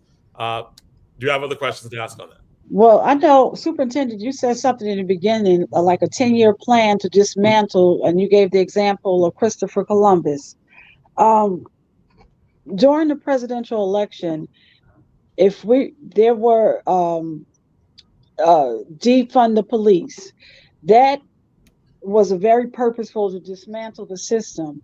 Can you tell us, is it going to be more, because that was more of a shock, and people were like, but it got people to the table talking, and at the end, more towards the middle, I think it did what it was put out there to do. What are some of the things you're going to do to dismantle and I guess to bring forth truth in our curriculum? Yeah, so one of the things that is already underway, we created what I call the Principal Equity Group. So it's a group of principals that have undergone some aggressive, a little bit more extensive training on various issues addressing equity in our entire organization. And so that group has now expanded to include all of the directors that are actually in our operations department in the entire organization, folks that are in central office. So the team has gotten bigger. Part of the work that they were doing was thinking through the inequities that are in every aspect of the organization. Oh, when we paint particular classrooms in particular schools throughout the district, how do we procure services from vendors? On that topic alone, part of the conversation that has occurred with, people who obviously know me in the city, that they're like, hey, I applied for something and I didn't qualify for it, and we intentionally were seeking to elicit small businesses. So when we begin to dissect that a little bit more, part of the issue is that people don't understand all of the procedural issues that are required by the district based on law. So what we did, and we've done 2 of these, is we've hosted events for people who are interested or who believe that their business will benefit the students in Newark and that working in the school system benefits them. Because one of the core values is the importance of reciprocal relationships. We do not need somebody who thinks they can help save us and then leave. We need people who believe that they can help save us and that by being with us, that they save, in fact, themselves. So that community-based organizations become extremely important towards our strategy outlined in 10 years. So I'm taking discourse that is occurring at the Principal Equity Group and saying, how does the district then change its practices so that our intended outcomes occur? And the way that we've done business in the past has not resulted in the small businesses getting the contracts that will help them eventually become bigger businesses if in fact they would actually land the contract with us. When we're talking about the same impact in curriculum, now we're talking about from thinking things through from the organization standpoint to where the principals and that group are moving to, which is with the heart. We have to make sure that people who are interacting with students have to understand, and people interacting with adults understand the importance of heart in all of this. And so one of the ways that we've done that, we have created summer reading lists since the Janey administration, but we have never had a summer reading list that had Black authors, Black characters, like nonfiction, that there are Black people and Spanish people that have succeeded in life, that everything has not been a struggle, and that in fact those who've had struggles because they committed themselves to being great have created major accomplishments. How did that ever happen? And she knows I love her dearly because she's not only the president, this is a Black female Muslim who is just means so much for so many reasons to me. She's the one who said, can we find a book with that one book with a Black child in it? And so the challenge and the pushback in the organization was real, because we need to make sure that the students have rich material. And guess what? There are Black authors out there that actually have rich material, and that we have to have that in front of kids. So on the curriculum front, and we're doing that and needing to do that in a very, very intentional and aggressive way throughout in mathematics, in the sciences. Obviously, we're taking lead already on this work in social studies. That's just an example of how we've gutted a practice. Everyone in their right mind believes that summer reading for our students is extremely important. And so the fact that no one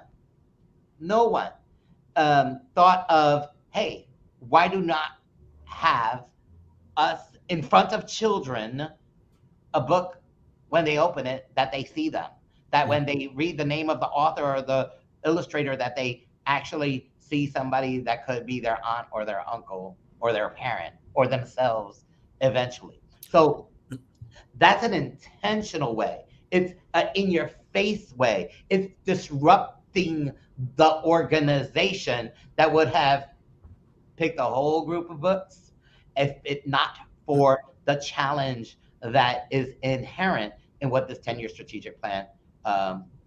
Well, Principal Caffalis actually said what I was thinking, and you was talking about small business, and the first thing that came to my mind was source of knowledge, and how they brought the students when pre-COVID into the bookstore, and they used to do Saturday readings, and and some teachers were involved, and authors were involved. So and I think you went down there and read too, Superintendent, right? Absolutely. So Yeah. you know how Jonathan did a disclaimer at the start? He's like, I've known him since he was 14 years old, and Yeah. he still is going to ask me the difficult questions. And what I love about this group is that not only are you asking difficult questions, but you actually let me answer them, which is what I appreciate. But I have to do the disclaimer about source of knowledge. So I know Masani. One of my teachers when I was principal at Dr. Horton. I have nothing but love for her. And just like she knows I was a tough principal to our students and our staff, she also knows as superintendent there are laws and rules that we have to follow. So as long as Source of Knowledge continues to do the work that they are doing by following all of the regulations that they are required to in order to get bids, they will continue to definitely get contracts. Yeah, and I had to think about that. They are already our vendor, and Right. an absolutely incredible job. And then just to understand that, I know that you all know this, but as just a little boy from Newark and still living here, that I do go to Source of Knowledge, and the whole idea that they can become a source of knowledge that is impactful didn't need anybody. It already happened when both of them decided to open up that storefront. So the school system didn't make that. However, part of our responsibility is to make sure that when anyone comes to the table, that they come to the table with something worthy for us so that they can leave with something that's worthy for them. That's correct. Thank you. And I know that this last thing we did not talk about, but I know that this is something that has been talked about before, not just in the global studies issue, but in the district as a whole. And that is the importance of Black Latino educators who are educated in a particular way. How is the district responding to that? Specifically, Black male educators, Latino male educators. We talked about not having a lot in these classrooms, and making sure that when we do have them, that they are educated in a particular way, where that's that heart that's good for students. Supported when they are willing to stand and be a part of this. Yeah. So 2-point issue, right? So we want to make sure first and foremost that the best persons are in front of our students. We can't play with having anyone be in front of kids for any other reason than they can be the best educator for the students. So I want to make sure that we're clear on that. And I'll explain in a minute why I have to say that. Let's be real clear that there are Black and Spanish teachers and candidates that meet that criteria. And so we need to do multiple strategies. The number of male teachers that we've hired is small. So by definition, the number of male Latino and male Black teachers is small. It's growing, but it's still small. And then I want to say that part of the problem then becomes when we're talking about positions for administrator roles. So I have principalships, directorships of people that I need to hire, that there aren't men of color able to be hired because they're not here. They had to have been teachers for most part in order to be in these administrative positions. So what we've done, and I know I shared it with this group already, is I created the Black Men Rising Coalition, which are male Black teachers in the district that are doing an incredible job in the classroom, first and foremost, and that we believe and that there's a general overall belief that they will be able to assist in the leadership of a school because they're great educators. And then more important than that is that in addition to doing that and being that they're incredible Black male role models for our young students. So I began that initiative first.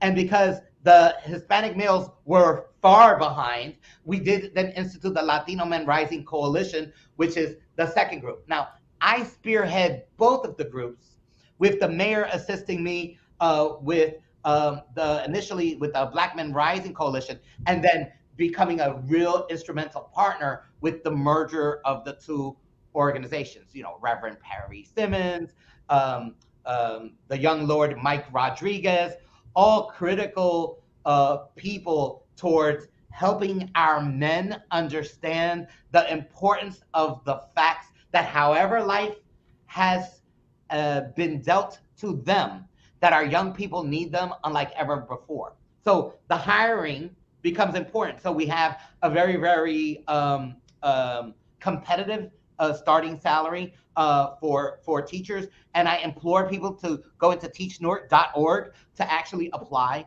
That there are obviously incentives for people to work for us if in fact they are in hard to staff positions. So people who are math certified, science certified, bilingual, ESL, all of those areas will result in bonuses for them to in fact join us as well. But it's a twofold strategy. The recruitment of teachers, important, and then the building up with all of the supports. So Zaid was talking about, so now they're there, how are they then supported? So part of the strategy is in these coalitions that we've created is to design a strategy. So we're assisting them with the program at Montclair State University, because if you don't have that paper, ultimately in the end, you can't get more paper. So the whole idea about getting their master's is important. Understanding what are some of the factors that prevented them from getting the positions that they are eventually getting. We already have a couple of these candidates, some that have already been placed in leadership roles already. And so we're extremely excited and proud about them. But why did it wait? What were factors that prevented that? So one of the strategies was to get our Black male and Latino educators as soon as they got hired. So as soon as they were hired, part of the conversation that I had with them, I made them all stand and I said, I need you to understand that I need you 5 years teaching, because that's the new state requirement, but I need you to have earned your master's starting your second year or begin your master's. So by your fourth year, you actually have your master's, and your fifth year, you're interviewing and are in part of my strategy towards cultivating the type of leadership that we need in urban schools, not only in Newark. Yes, that is my priority, but as a leader of an urban school district, to create opportunities for people who then leave out of state to be influential decision makers and policy changers in other school districts that they decide to eventually work in. So we're designing the strategy and we're working really, really hard at making sure that these opportunities come. That there are factors that are in place. That's why I met with the new teachers to let them know that it's a 5-year strategy, but I don't need them waiting for the 5th year, because then they would have to wait 10 years for that. Just like our 10-year strategic plan, we're not waiting until 2030 to implement it. We began implementing it before the start of the plan in 2020. All right. Well, we want to get to some of the other questions as well. I know we're running out of time. So I'm going to ask you to keep the answers as brief as possible. The next questions aren't necessarily as complex. There are controversies that have come up in various newspapers. And so that second one I'm going to ask is, there was a newspaper article about, basically it was accusing the board of wasting money trying to get back school buildings that had been sold under a previous administration. How would you respond to that? Oh, everyone should be outraged. 12 school buildings were sold. There were certain conditions by which people needed to adhere by within a 3-year time period. So from August 2016 to April 19, 2016 to April 19, 2019 is when people needed to adhere to it. So there are 4. There are 2 of the 12 properties that, because of a reversionary clause, were returned back to the school district. 2 are in litigation today. 2, they never even returned the payment to the district, and we are working really hard to get and recoup that money. So of the 12, 6 definitely didn't meet any of the conditions that were established before. It is costly, but can you imagine? We had school buildings that were ours. If they weren't costing us $1 in mortgage, we had in fact earned them. 2 of the properties that are in litigation, I would also say, are in settlement talks, and so we're hoping that that works in our favor. Currently, the district leases properties for our students to attend school. All we're saying is that our students should attend our schools. Okay, so we're leasing properties anyway, and I'm jumping quickly into the next question because I know that we have a very limited amount of time left. And this actually goes to a core strategy of Newark Public School.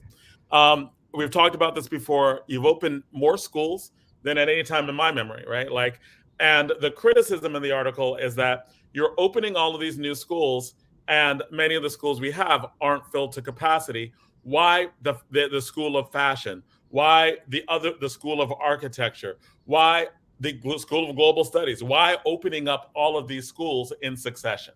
Yes, so we've opened up 8 and we're going to open up more. So the facts are really, really scary to some people. We have the highest enrollment in close to almost 3 decades with 38,000 students in our schools. You can imagine when we were in high school, we had to have split session because of the thousands upon thousands of more, the tens of thousands of more students that were actually in our schools. There are classrooms in Newark schools today that are overcrowded by a lot. And also in a number of our schools that do not have what people understood to be full capacity, fail to understand that we're the only school system that actually has specialized programs in every single one of our schools, almost every single one of our schools, in fact, across the whole entire district. So classrooms that would normally have 24 students would require only being able to hold 6 students because there's an autism program there. So because we're housing all of the specialized programs, some of our schools that can have many more students can't have all of those students because simply factually the classrooms that exist have to occupy the program for the students that are there. So in other words, we have different schools that are not filled to capacity, but you're saying there are different programs that require different spaces. Yes, so that in the end, when you say, are all of the classrooms, in fact, having sessions in them, arguably in most of those classrooms that people would argue and say, oh, it's under enrolled. Yeah, it has a lot of programs that we would like the assistance of other people to share the burden of addressing the needs of children in specialized programs. Okay. And the last thing, and I'll combine these 2 questions. One, congratulations on the contract renewal, right? But there's some, because you'll be our superintendent for the next 5 years. But there's also controversy in how it happened, right? That there was, a clause in your contract that had an automatic renewal that apparently the district approved of. There are many people who pushed back and complained. And I think the framing of the article was test scores are low, superintendent renewed for 5 years in secret. What comments? What do you have to say? This is Newark, New Jersey, and everybody knows everything about everybody. There are no secrets here. So, it's interesting because something is in the ether, and it always pops up between November and this time period. And so we just need to be mindful of people who think that they can play as puppeteers and think that we are their puppets, because I'm nobody's slave, and none of these people are my slave owner at all. As it relates to the contract, in 2018, when I began, the contract was a 3-year contract, and it had in it a renewal clause. The end of the first year, in negotiations with the board, we discussed the extension of this 3-year contract to a 5-year contract, which would end in June of 2023. So this coming June. The board, in conversations, agreed that we would enter into that negotiation. One of the requirements, whenever you're changing a contract, and so changing would be changing the salary, which we didn't do. Change would be like the years, from terms, 3 years to 5 years, which we did do. The board couldn't just do that. The board had to publish in the news or news media that we have to have a hearing on the topic of the superintendent's contract.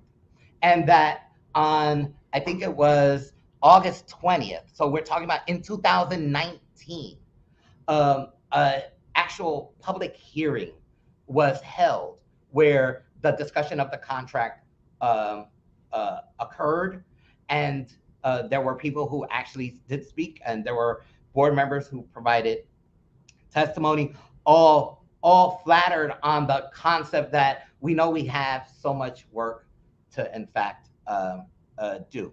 So in 2019, the agreement was the extension of that contract from 2018 to a 5-year term, which means everything that was in the contract from 2018 wound up remaining the same throughout. So the clause isn't new. The clause wasn't in hiding. The clause wasn't a secret.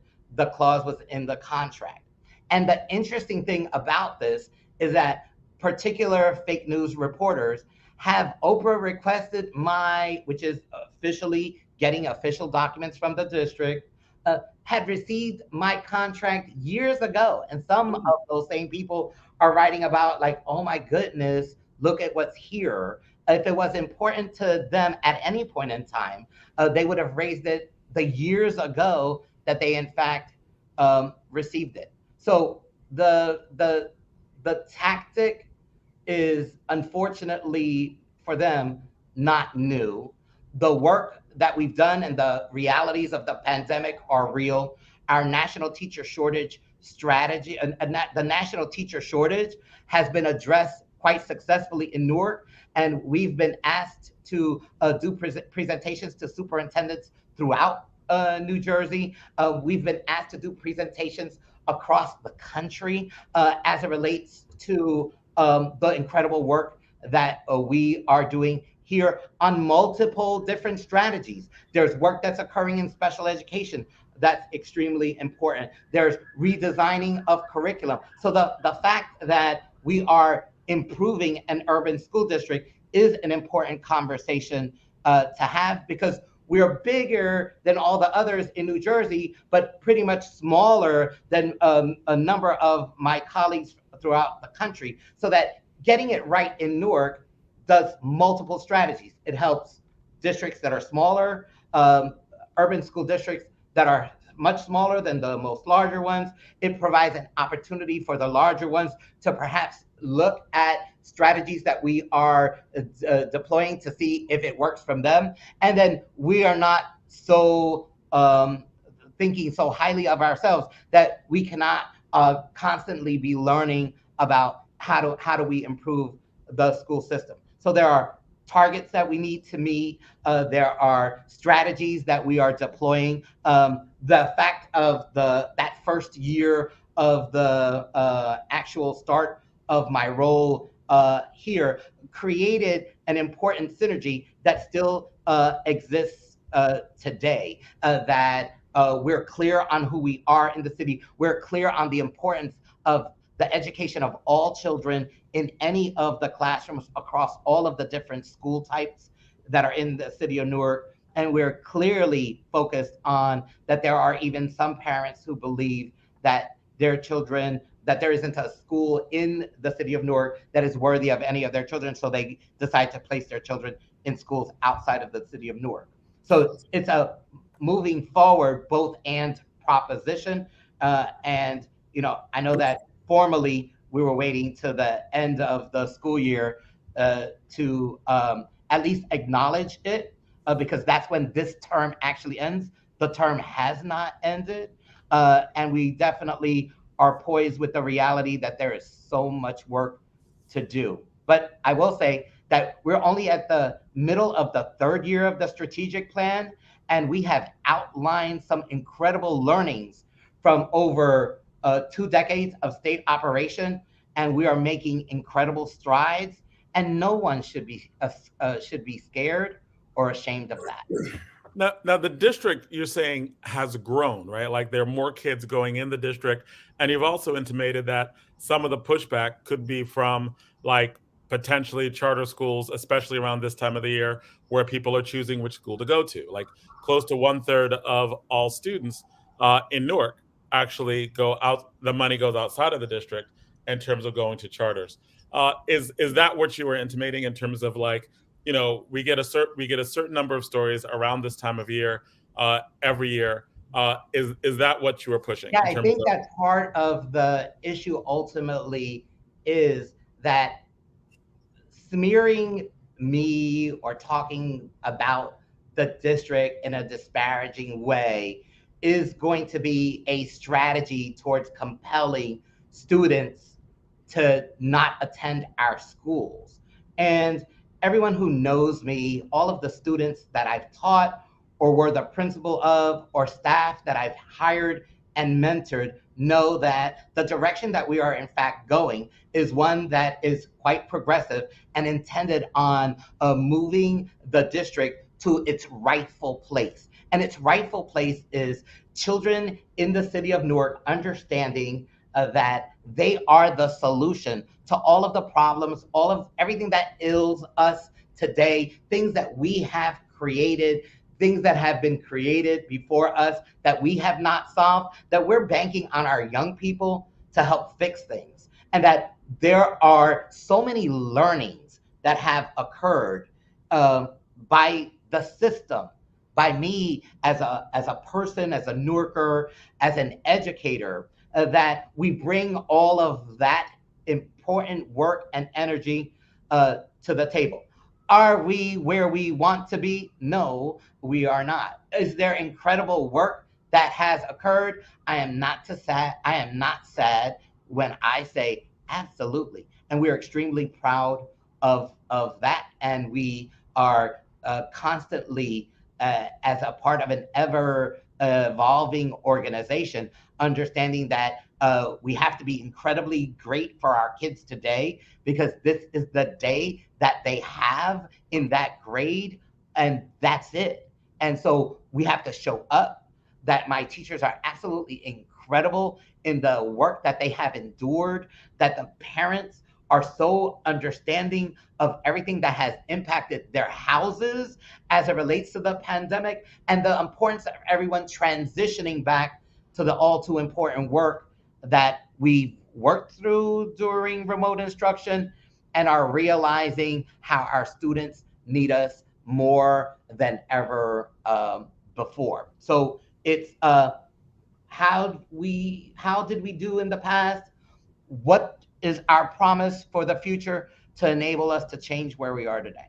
So Roger, I need to ask this question before we run out of time. So, one of the important pieces of the conversation that we were having with the young people and one of the parents was that the parents at Global were not willing to meet with the parents of some of the African American children. And one of the things that the mayor talked about tonight is to need to have this conversation, even though it's difficult. And what I suggested is that let's not wait until something happens and then it hit all of the major newspapers, and then folks say, "Oh, we need to have these town halls. We need to have these really serious conversations." My question is how do we get the parents of these students to be just as engaged in the conversation that we're asking these young people to get engaged in if they don't want to be involved in the conversation and talk to the African American parents? How do we do that? The mayor said that we need to force these forums, right? Set them up, put them together, force them to happen. That's a good idea, but we need to make sure we have the right folks in the room. One of the things Bashir said last week when he chimed in, he said it is not as much as the fault of the children with that level of miseducation as it is with the parents also being miseducated. I want to just try to attack that on all of its angles. So the whole idea that we question a response at the school level is one thing that is definitely up for reviews, right? But to suggest that the students learned this behavior on their walk to school would be an untruth. So they learned it somewhere. Could they have learned it not from their parents? Absolutely. So my message to parents just in general is that you have to know where your children are. You have to be checking their phones, checking group chats that they're in, so that you are monitoring your own child. And then the concept that, we worry about everyone's child becomes extremely important. I know you guys remember the story that I gave of Violeta, who lived halfway down the block, and whenever we did something wrong and we scattered, by the time I got home, and we didn't have cell phones back then, my mother already knew and she was ready to handle it, whether it was my fault or not, because the neighbors were worrying about each other. I get it that today people are like, well, it's my child, it's not your child. No, that is in part endemic of what the problem is. Because if your child is doing well in your house, but they are actually not doing what you want them to do when they're outside of your house, they actually might be in another adult's house that they can call them on it. Or that they may in fact interact with an adult that cares so much about them that does not allow them to say things outside of people's names, to have hate in their heart.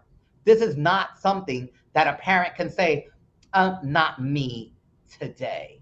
The whole concept of the discussions is extremely important, but we have to also understand what are the reasons why people are saying, I'm not in this conversation, and then implore everyone to understand the importance of it, because it is educating adults that is going to begin to undo for them that which was done from previous generations, their family members, their friends. So the adults are extremely important in the discourse. So we see it as layers: the administration, the teaching staff, the students, and the families as critical components. And then pushing in a little bit more aggressively, obviously, as things that have happened at the school or by the district whenever it rears its head, because we can't allow for that to happen.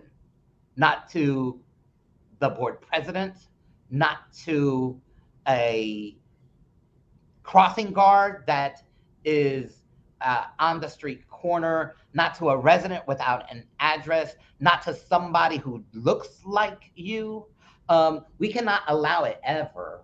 And we have to be very intentional on our response with the understanding that we will probably not be as fast as what everyone would like in addressing the issue.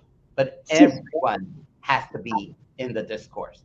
And when I say everyone, I'm talking about from the school system's perspective, that's who we see as everyone. But we need faith-based organizations, community-based organizations, people that Brother Muhammad was talking about, definitely involved in strategizing for the cure. Superintendent, that's what I want to just add to what you just said. In your 10-year plan, I hope that you are approaching it from all different angles. You're doing it from the arts perspective. When people come out and see a play, that the play speaks to the issues in the community. When you're doing your concerts and stuff, the music speaks to the things we're trying to do in the schools. So because everybody doesn't learn the same, in the same way, and with that in mind, if you do it in different ways, the person who may not get it in a forum may get it from the message you have in a play or a concert. I appreciate that. All right, so I know we have guests, our guests in the back, but Ed, Zaid, is there anything you'd like to add? Any questions that you'd like to? And thank you, Superintendent, for staying past time, because so we appreciate that as well. So Ed, Zaid, I'm an old general, put all weapons on the table. I don't know if y'all heard me, but y'all heard what I said, right? We didn't hear you because Donna was trying to get weapons. I'm an old general, put all weapons on the table, all tools in the toolbox. Leave nothing unattended, and let's figure this out. Well, I think that the only thing I would add is that obviously my opinion or my feelings about Roger has not changed, right? I think that I trust Roger in this. I trust his leadership. And I think that no matter what, I think that we have someone in Roger not only who really gives a damn about the children in this city. That's right. At the end of the day, I think that Roger cares about what happens when we are no longer around, right? Making sure that these kids have a future.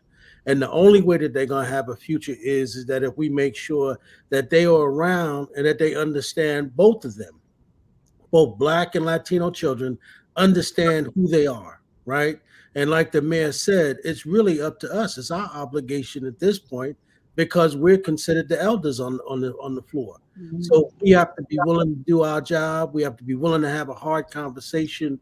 And I think Roger is the right person at this time. And he's never been scared, right? So come to the show. I'm from Newark, New Jersey, Ed. He ain't never been scared, so nobody can say that.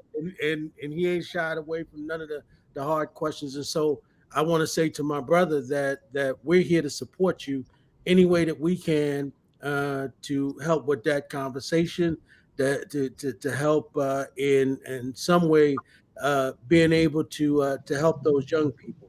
And so anytime you need us, you know where we are. Absolutely, and I appreciate you for your honesty, for making sure that questions that require an answer receive it. The respectful journalists that you all are, the fact that you love this city breathes through everything that you do every day, and that's important, obviously, to me as well. And I know that in conversations with Jonathan, that I will circle back with the three of you and Donna, obviously, on this and other topics as well. We appreciate you, and we could use your help as well. Yep. And thank you, Superintendent. You're worth your weight in gold.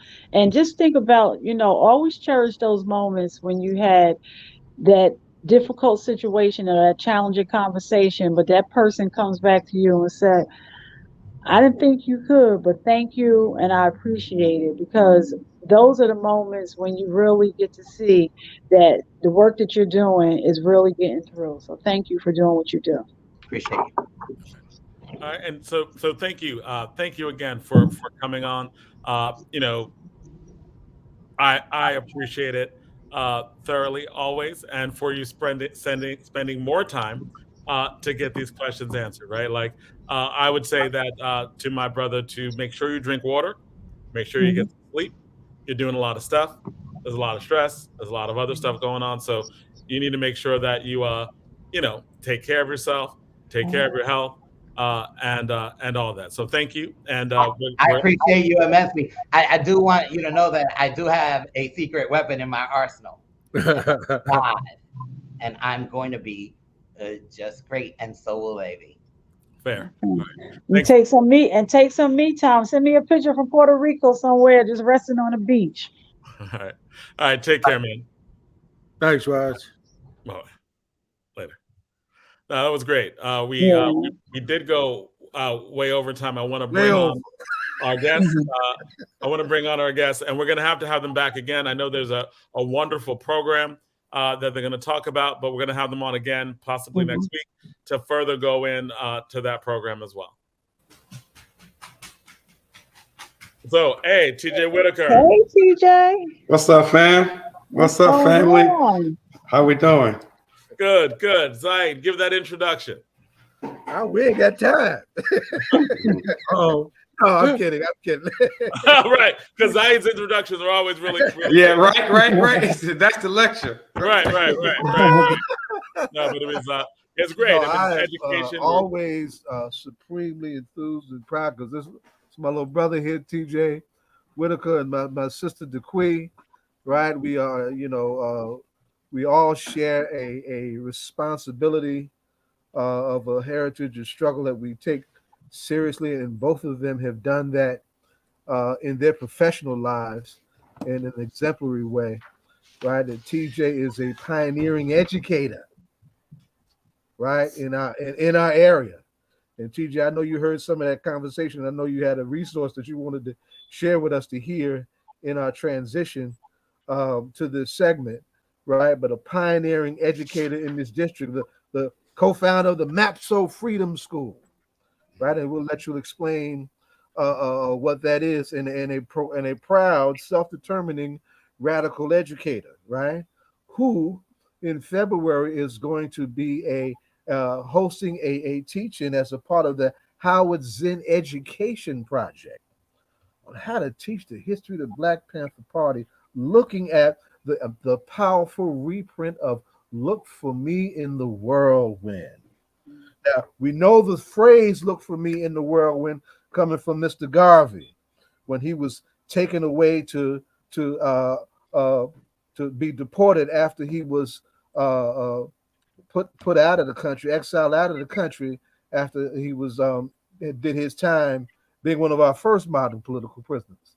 But that phrase and that spirit echoed and reverberated through the Black Panther Party around the time in the case of the epic Panther 21 case, when 21 Panthers were accused of conspiring to blow up botanical gardens and some crazy stuff, right?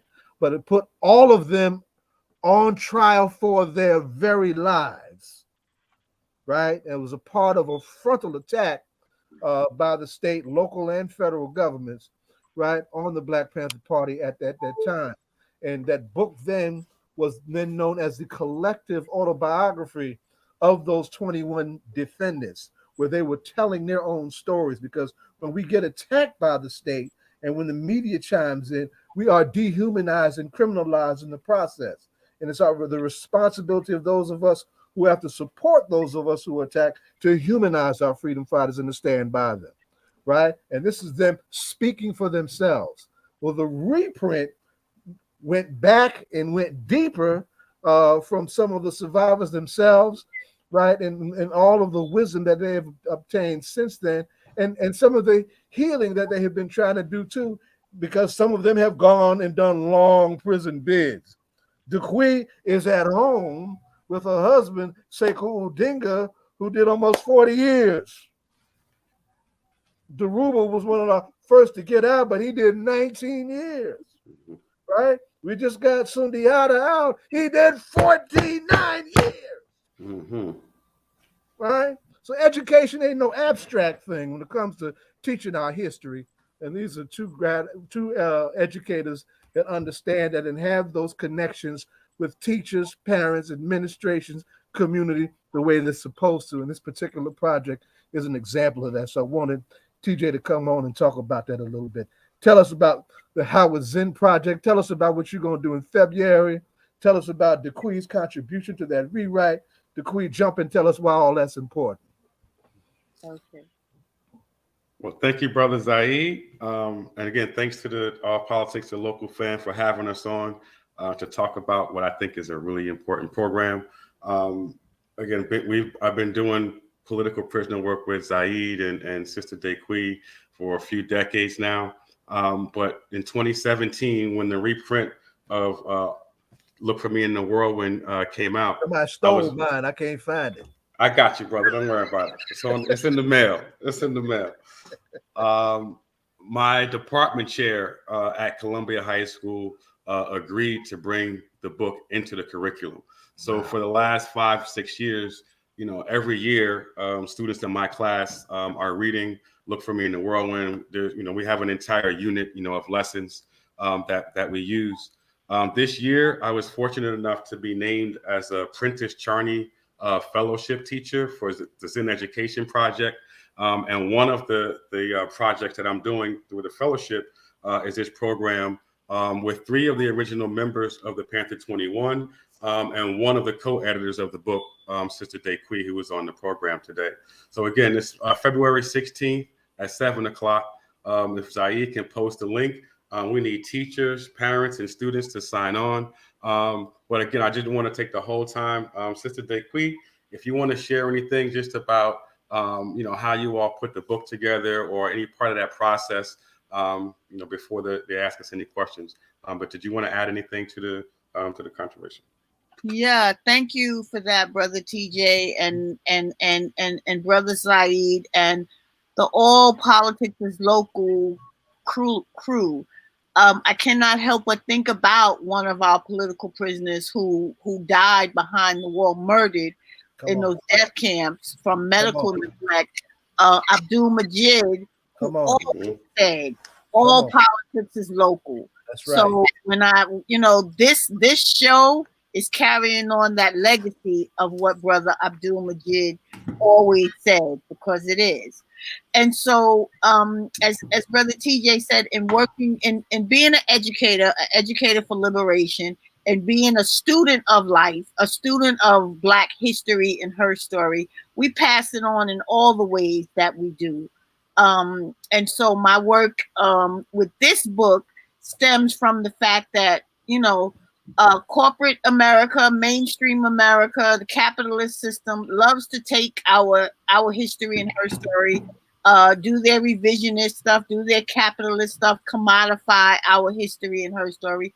And so when we discovered that the book, the original collective autobiography, Look for Me in the Whirlwind, was selling like on eBay or Amazon or one of those websites for like hundreds of dollars, which meant what? That it was out of reach for the people that it was really, that really need to be reading it and be inspired by it and know the histories and her stories of the people who made up the Panther 21. And so Sekou started having conversations. We had conversations with Matt Myers, who is also the other co-editor, about, well, how can we need to bring this book back to make it available and, within reach of the people. And so that was the conversation that turned into the project that became Look for Me in the Whirlwind, from the Panther 21 to 21st Century Revolution. So it was like, okay, so that book is 2 books in one. Mm-hmm. So the original collective autobiography of the Panther 21, who Sekou Odinga, as Zaid met, was one of our veteran Black Panthers and political prisoners. He was not in the book, in the original autobiography, because he escaped capture when they came to get people on that April morning in 1969. He escaped and he wasn't captured, and he ended up on the continent helping to establish the international section of the Black Panther Party. That's right. And, so 2 years later, of course, he was acquitted in absentia as well, because he was still there. And so now this book is that original collective autobiography and essays from some of the surviving members of the 21 who kind of like give a perspective of a then and now, right? What they're doing now, what life has meant since the acquittal of the 21, what was happening during that time. So, and I was working with some young people with the book club, and we started out reading the book from the back, kind of like they do in the Quran, right? They read the book from the back to the front, right? So it's like start there so you can have an idea. And they were just floored with the humanity of the folks that contributed to that autobiography. Humanity, what was going on, and seeing the connection between then and now. One of the beauties of the book, just in my estimation, I'm not sure if folks are aware, this year there was a pilot course for an AP African American Studies, which is actually going to be adopted next year. Folks might have seen the article going around where Ron DeSantis in Florida is already rejecting the course. But this book would be like a perfect addition to a curriculum or an AP African American Studies course, because it is history and it's literature, it's sociology. There's a section on poetry.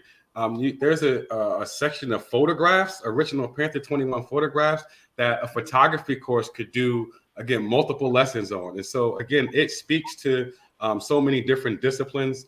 So when we talk about, urban studies or education in urban school districts, just to make the connection between our last conversation, this would be an excellent resource in our urban school districts. Yes, absolutely. And it's just, it's all around important, not just for students to know, for those of us to know, because there are people who had never heard of the Panther 21. And, when we talk about the repression, the Panther 21 was about the government stopping the work of the Black Panther Party here in New York City. So they arrested and charged, like Brother Zaid said, the leadership of the New York chapter, the New York City chapter, with all like ridiculous things. Like, who's gonna blow up? At that time, it was like A&S. A&S was the department store back then, downtown Brooklyn, or but it was like the Macy's. Macy's. Right. So it's like Subway. They're going to the subway system. Easter weekend, when Easter weekend was the weekend that Black folks went shopping to get dressed up, to go to church, and to go out to eat and all that kind of stuff. So these people who love Black people, right? They were motivated by great love for Black people to join the Black Panther Party, to address the material and to address and serve the people their material needs. Why in the world would they be thinking about blowing department stores up and flowers up on a time that was where they knew Black people would be? So like flowers are oppressing us. And then just real quick, Saeed, I think it's just important that these brothers that we're going to have on and sisters are primary resources, right? And so it's just literally like they were there, and so it's not our students and these teachers who will get this lesson next month. It's not secondary information. These are our OGs, right, who are actually there living this. So please register and try to come out if you can. So tell everybody who these three warriors are. Tell them. Okay, yeah. So we are fortunate enough to have again Baba Sekou Odinga. As I said, again, almost 40 years. And one of the Panther 21 defendants will be joining us. Brother Daruba bin Wahad, who is actually on the continent in Africa, but because it's a virtual program, will be able to join us. And also Brother Jamal Joseph, who was again a young Panther right at the time, but again is going to join us and bring his energy as well. Some of you might know him. Not recently, maybe like 8 years ago, published Panther Baby, right? His autobiography is definitely worth the read. Another tool, grateful for this, for what we're talking about. Yep.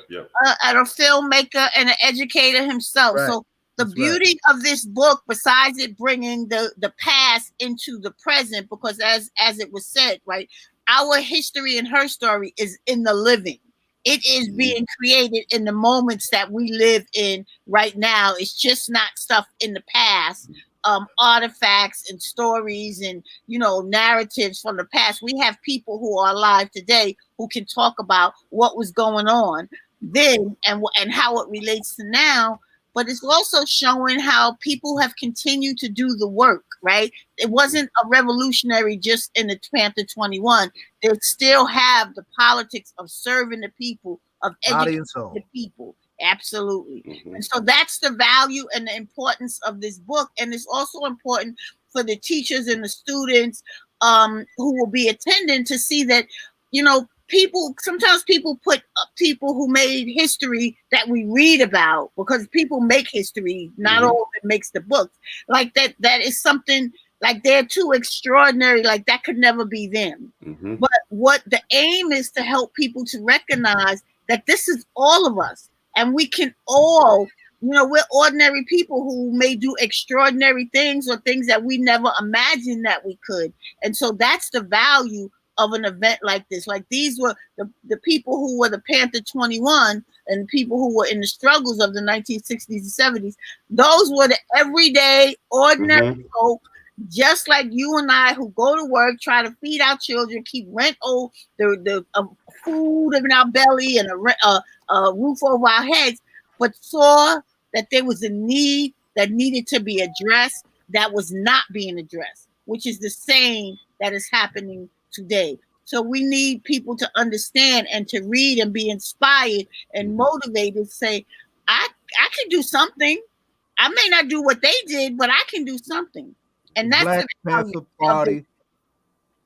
Black Panther Party has 62 community survival programs, right? And one of the things that happened out of the spurt of protest activity in the summer that was 2020 is that younger organizers were trying to figure out this thing called mutual aid, right?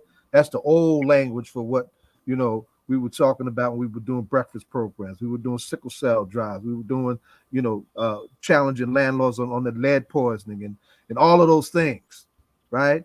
So what are those things that you can do now, right? Because we have some of these same conditions, right? Some have gone and come back. Some have never left, you know. But you know those conditions and those challenges are here, right? You call yourself an organizer. You need to be able to figure out 2 or 3 out of these 62, right? And do something. You dig? And do something. So these example is very important. Folks are asking several questions. The name of the book is "Look for Me in the Whirlwind." Look for Me in the Whirlwind, right? And it's a big, juicy, beautiful book. We should have it at Cost of Knowledge. If they don't, tell them I said, and I'll go back to Patricia Masani tomorrow, because I'll be making my rounds downtown tomorrow to make sure they get it. We did a book party for it. Is it in the chat? Huh? Is it in the chat? Yes, the book? I put it in the chat. And it's really in the whirlwind from the Panther 21 to 21st Century Revolutions. The update. Like that's the subtext, right? My God. It's a powerful redo. Yes, it is a powerful redo. In one. TJ, I always ask you. I always ask you, TJ. You coming to our urban schools, your Oranges, your East Orange, Irvington. Have you had the opportunity to revisit and ask them if this program can be replicated in their in those communities? Their districts. So it's the challenge is just district to district, right? I think here's what I'll say. The work that we've done in South Orange Maplewood with the Maps or Freedom School, again, and just to make a quick connection, the Black Parents Workshop in South Orange Maplewood School District. We also have a parents group called So Much Justice.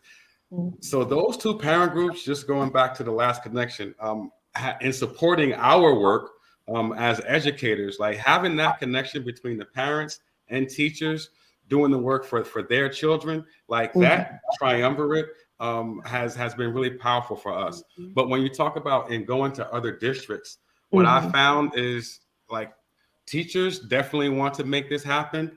But if they're not getting the support, from administrators, Right. who make the decisions, right, on what books come into the curriculum, then they're hitting up against it. And then if they don't have the parental support, right, who might go to the Board of Education meetings and put the pressure on the admin and say, well, wait a minute, the teachers want to bring this book in and we want our kids to read this book. Why can't, so in that way, that kind of partnership can happen. So that's why I wanted to also put you all in contact, maybe with the Black Parents Workshop to bring them on, because I think that would be a good way, getting parents connected to teachers. In my experience, has been a valuable connection. And Ed, this goes to your question that you asked earlier about the question of parent involvement. As we begin to do the kinds of discussions and forums and whatnot, those parents will reveal themselves, right? And as they reveal themselves, the challenge has to be given to them, and we have to help them organize themselves into bodies like what we're talking about. Right? And TJ, I was listening to, we got to do. Go ahead, Don. I'm sorry. I was listening to a radio show, and one of your students' parent began to speak. I don't know if you know the show, Cousin Syl is her name, and Sylvia. I can't think of Syl's last name, but she was on Karen Hunter's show, and she was talking about her son is in your. He might be older now because it was like 2 years ago, but he was in the Maxwell School. She was talking about all of the things that you did and how you got the parents involved. It was a very good segment, and I was like, yes. Thank you so much. So people were talking about it. Right. I'm sorry. No, I'm sorry, sis. And it is just a reminder of, that notion, that idea, that practice, that it takes a village, right? That's right. Like, educate our children is a community effort. It's not just on the children. It's not just on the parents. It's not just on the teachers. It's on all of us, administrators, parents, students, community. Like the Black Panther Party was a community effort. Those were community survival programs that put into practice. And so it is practicing that, like, we can't do this by ourselves. We do need the parents. As an educator, I can say that too. We do need the parents. We need the teachers. We need the community. We need the school boards. We need all of those things that go into educating our children. It's not one or the other. It's all of it. It's all of us. And TJ, just so you ever circle back, her name was Sylvia Austin, and it was her son that was in your class. Oh, okay. If I could just add one other thing, we were talking about, Odeku, you just mentioned like teachers, administrators. One of the other projects that I'm doing really quickly with Zinn is so Jarvis Givens, this brother, wrote a book last year on Carter G. Woodson. Called Fugitive Pedagogy, Carter G. Woodson and the Art of Black Teaching. Fugitive Pedagogy, that's the title? That's the title, yeah. Carter G. Woodson and the Art of Black Teaching. And it's about Woodson. Why have we not heard about this before? Bruh, it's about Woodson and his contemporaries. And my partner Rodney and I, who teaches in Montclair. Great Rodney Jackson, yes, sir. We have a reading group of about 15 Black teachers and educators, elementary school, middle school, high school, principals, department chairs. Kelly Harris is on, college professor, all Black educators discussing fugitive pedagogy every week. It's a 19-week, 19 session group, because we broke it down to like small read. It's like 10 to 15 pages a week. So it's not overwhelming. Actually reading? Yo, bro. Y'all not Googling, y'all reading. Yeah. And it's like every week we look forward to coming back because it's like therapeutic too. It's therapeutic. Absolutely. So just wanted to share that with y'all. Young heads, please listen. Reading is one of your main weapons. Study is one of your main weapons. It disciplines you, it enlightens you, it organizes you, it gives you direction. It's one of your, and it helps heal you, as TJ just said. It's one of your main weapons. It ain't enough to Google in the YouTube and TikTok. You know, if you want to blow up on somebody, do some studying, some organizing, then blow up. That's what we're talking about. Before you wrap up, and I want you to wrap. I just wanted to I'm sorry. throw out that the book Fugitive Pedagogy. Chris Randall, shout out to Chris Randall, who's like, you need to order this book for me at the beginning of the year.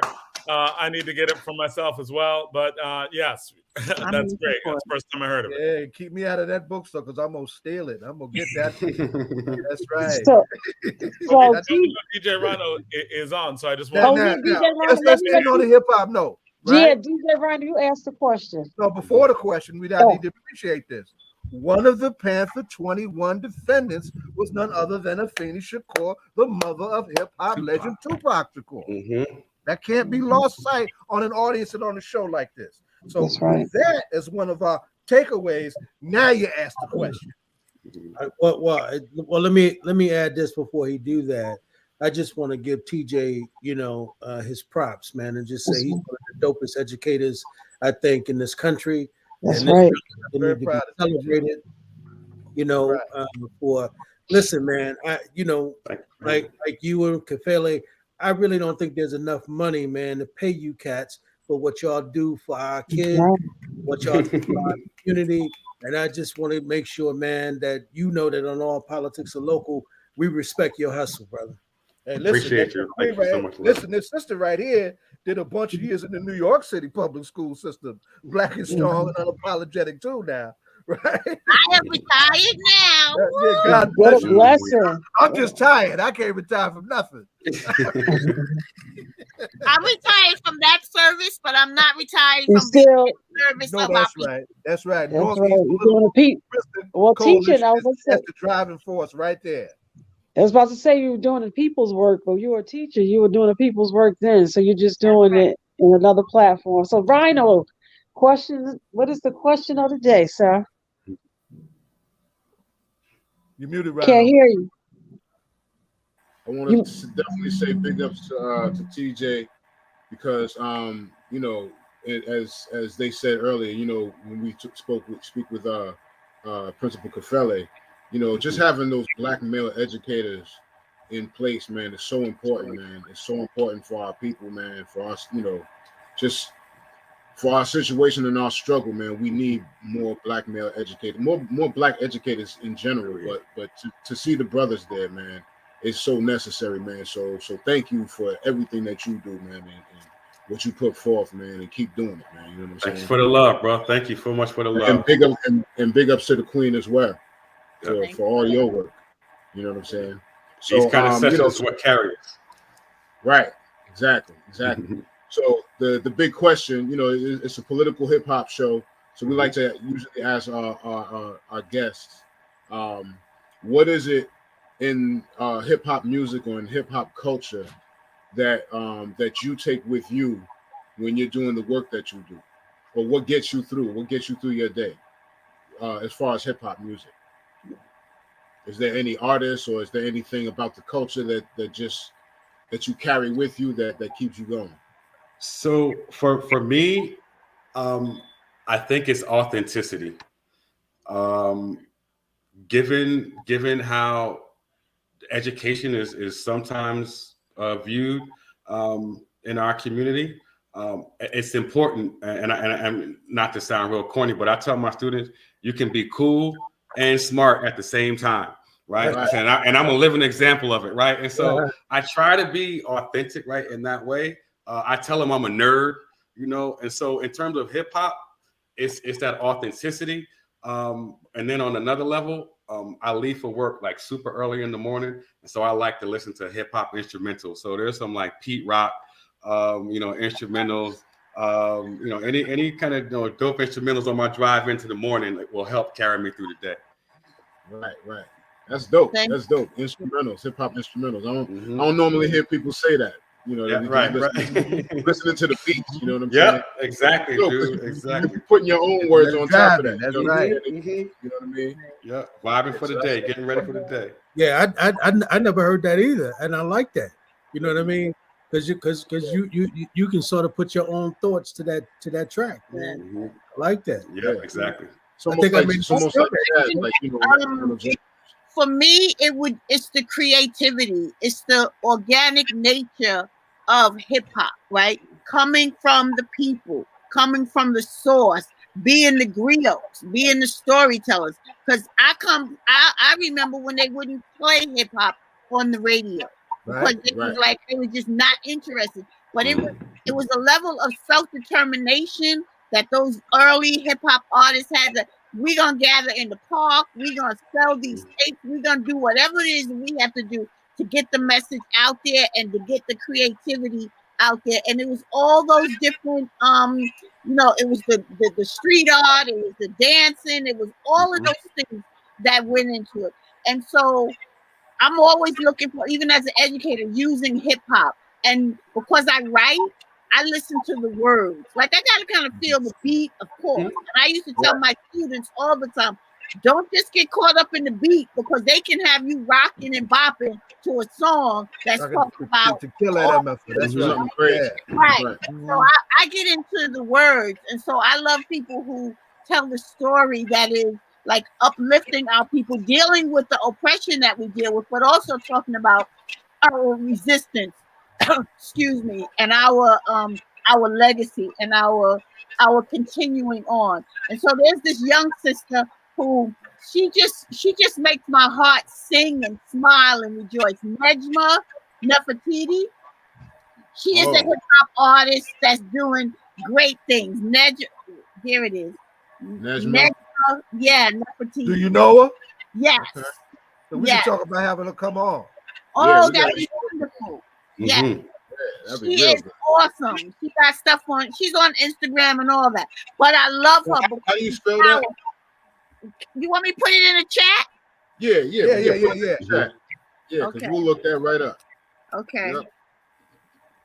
I'm gonna put her name in the chat. But yeah, we so that's what I we like.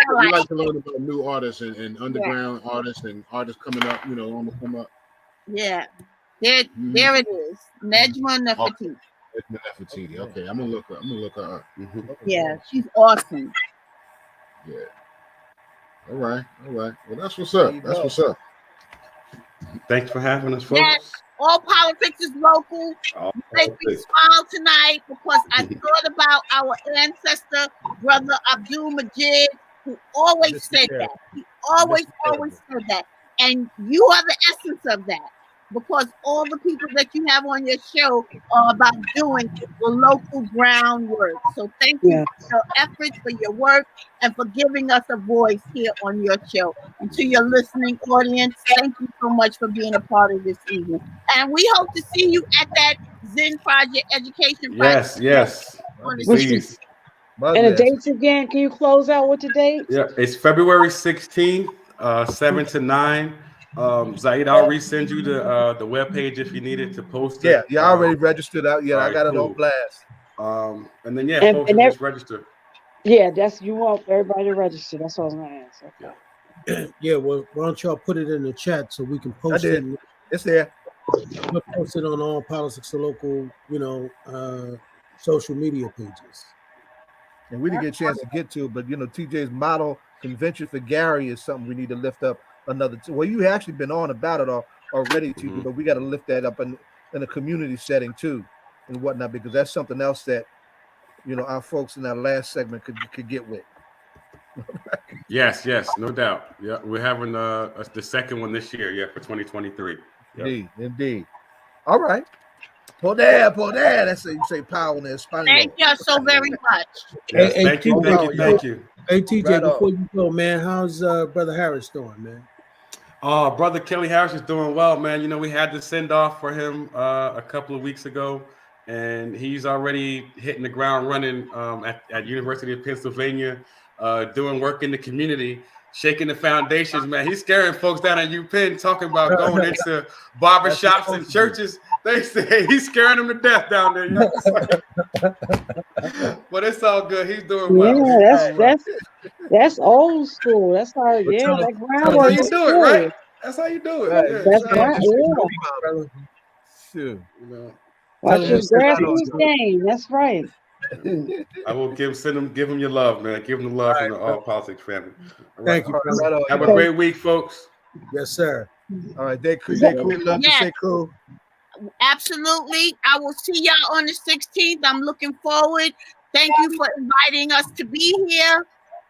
The struggle continues, and we continue to do the work. Thank Never you. give up. you. Never give up. Right on. All right. All right.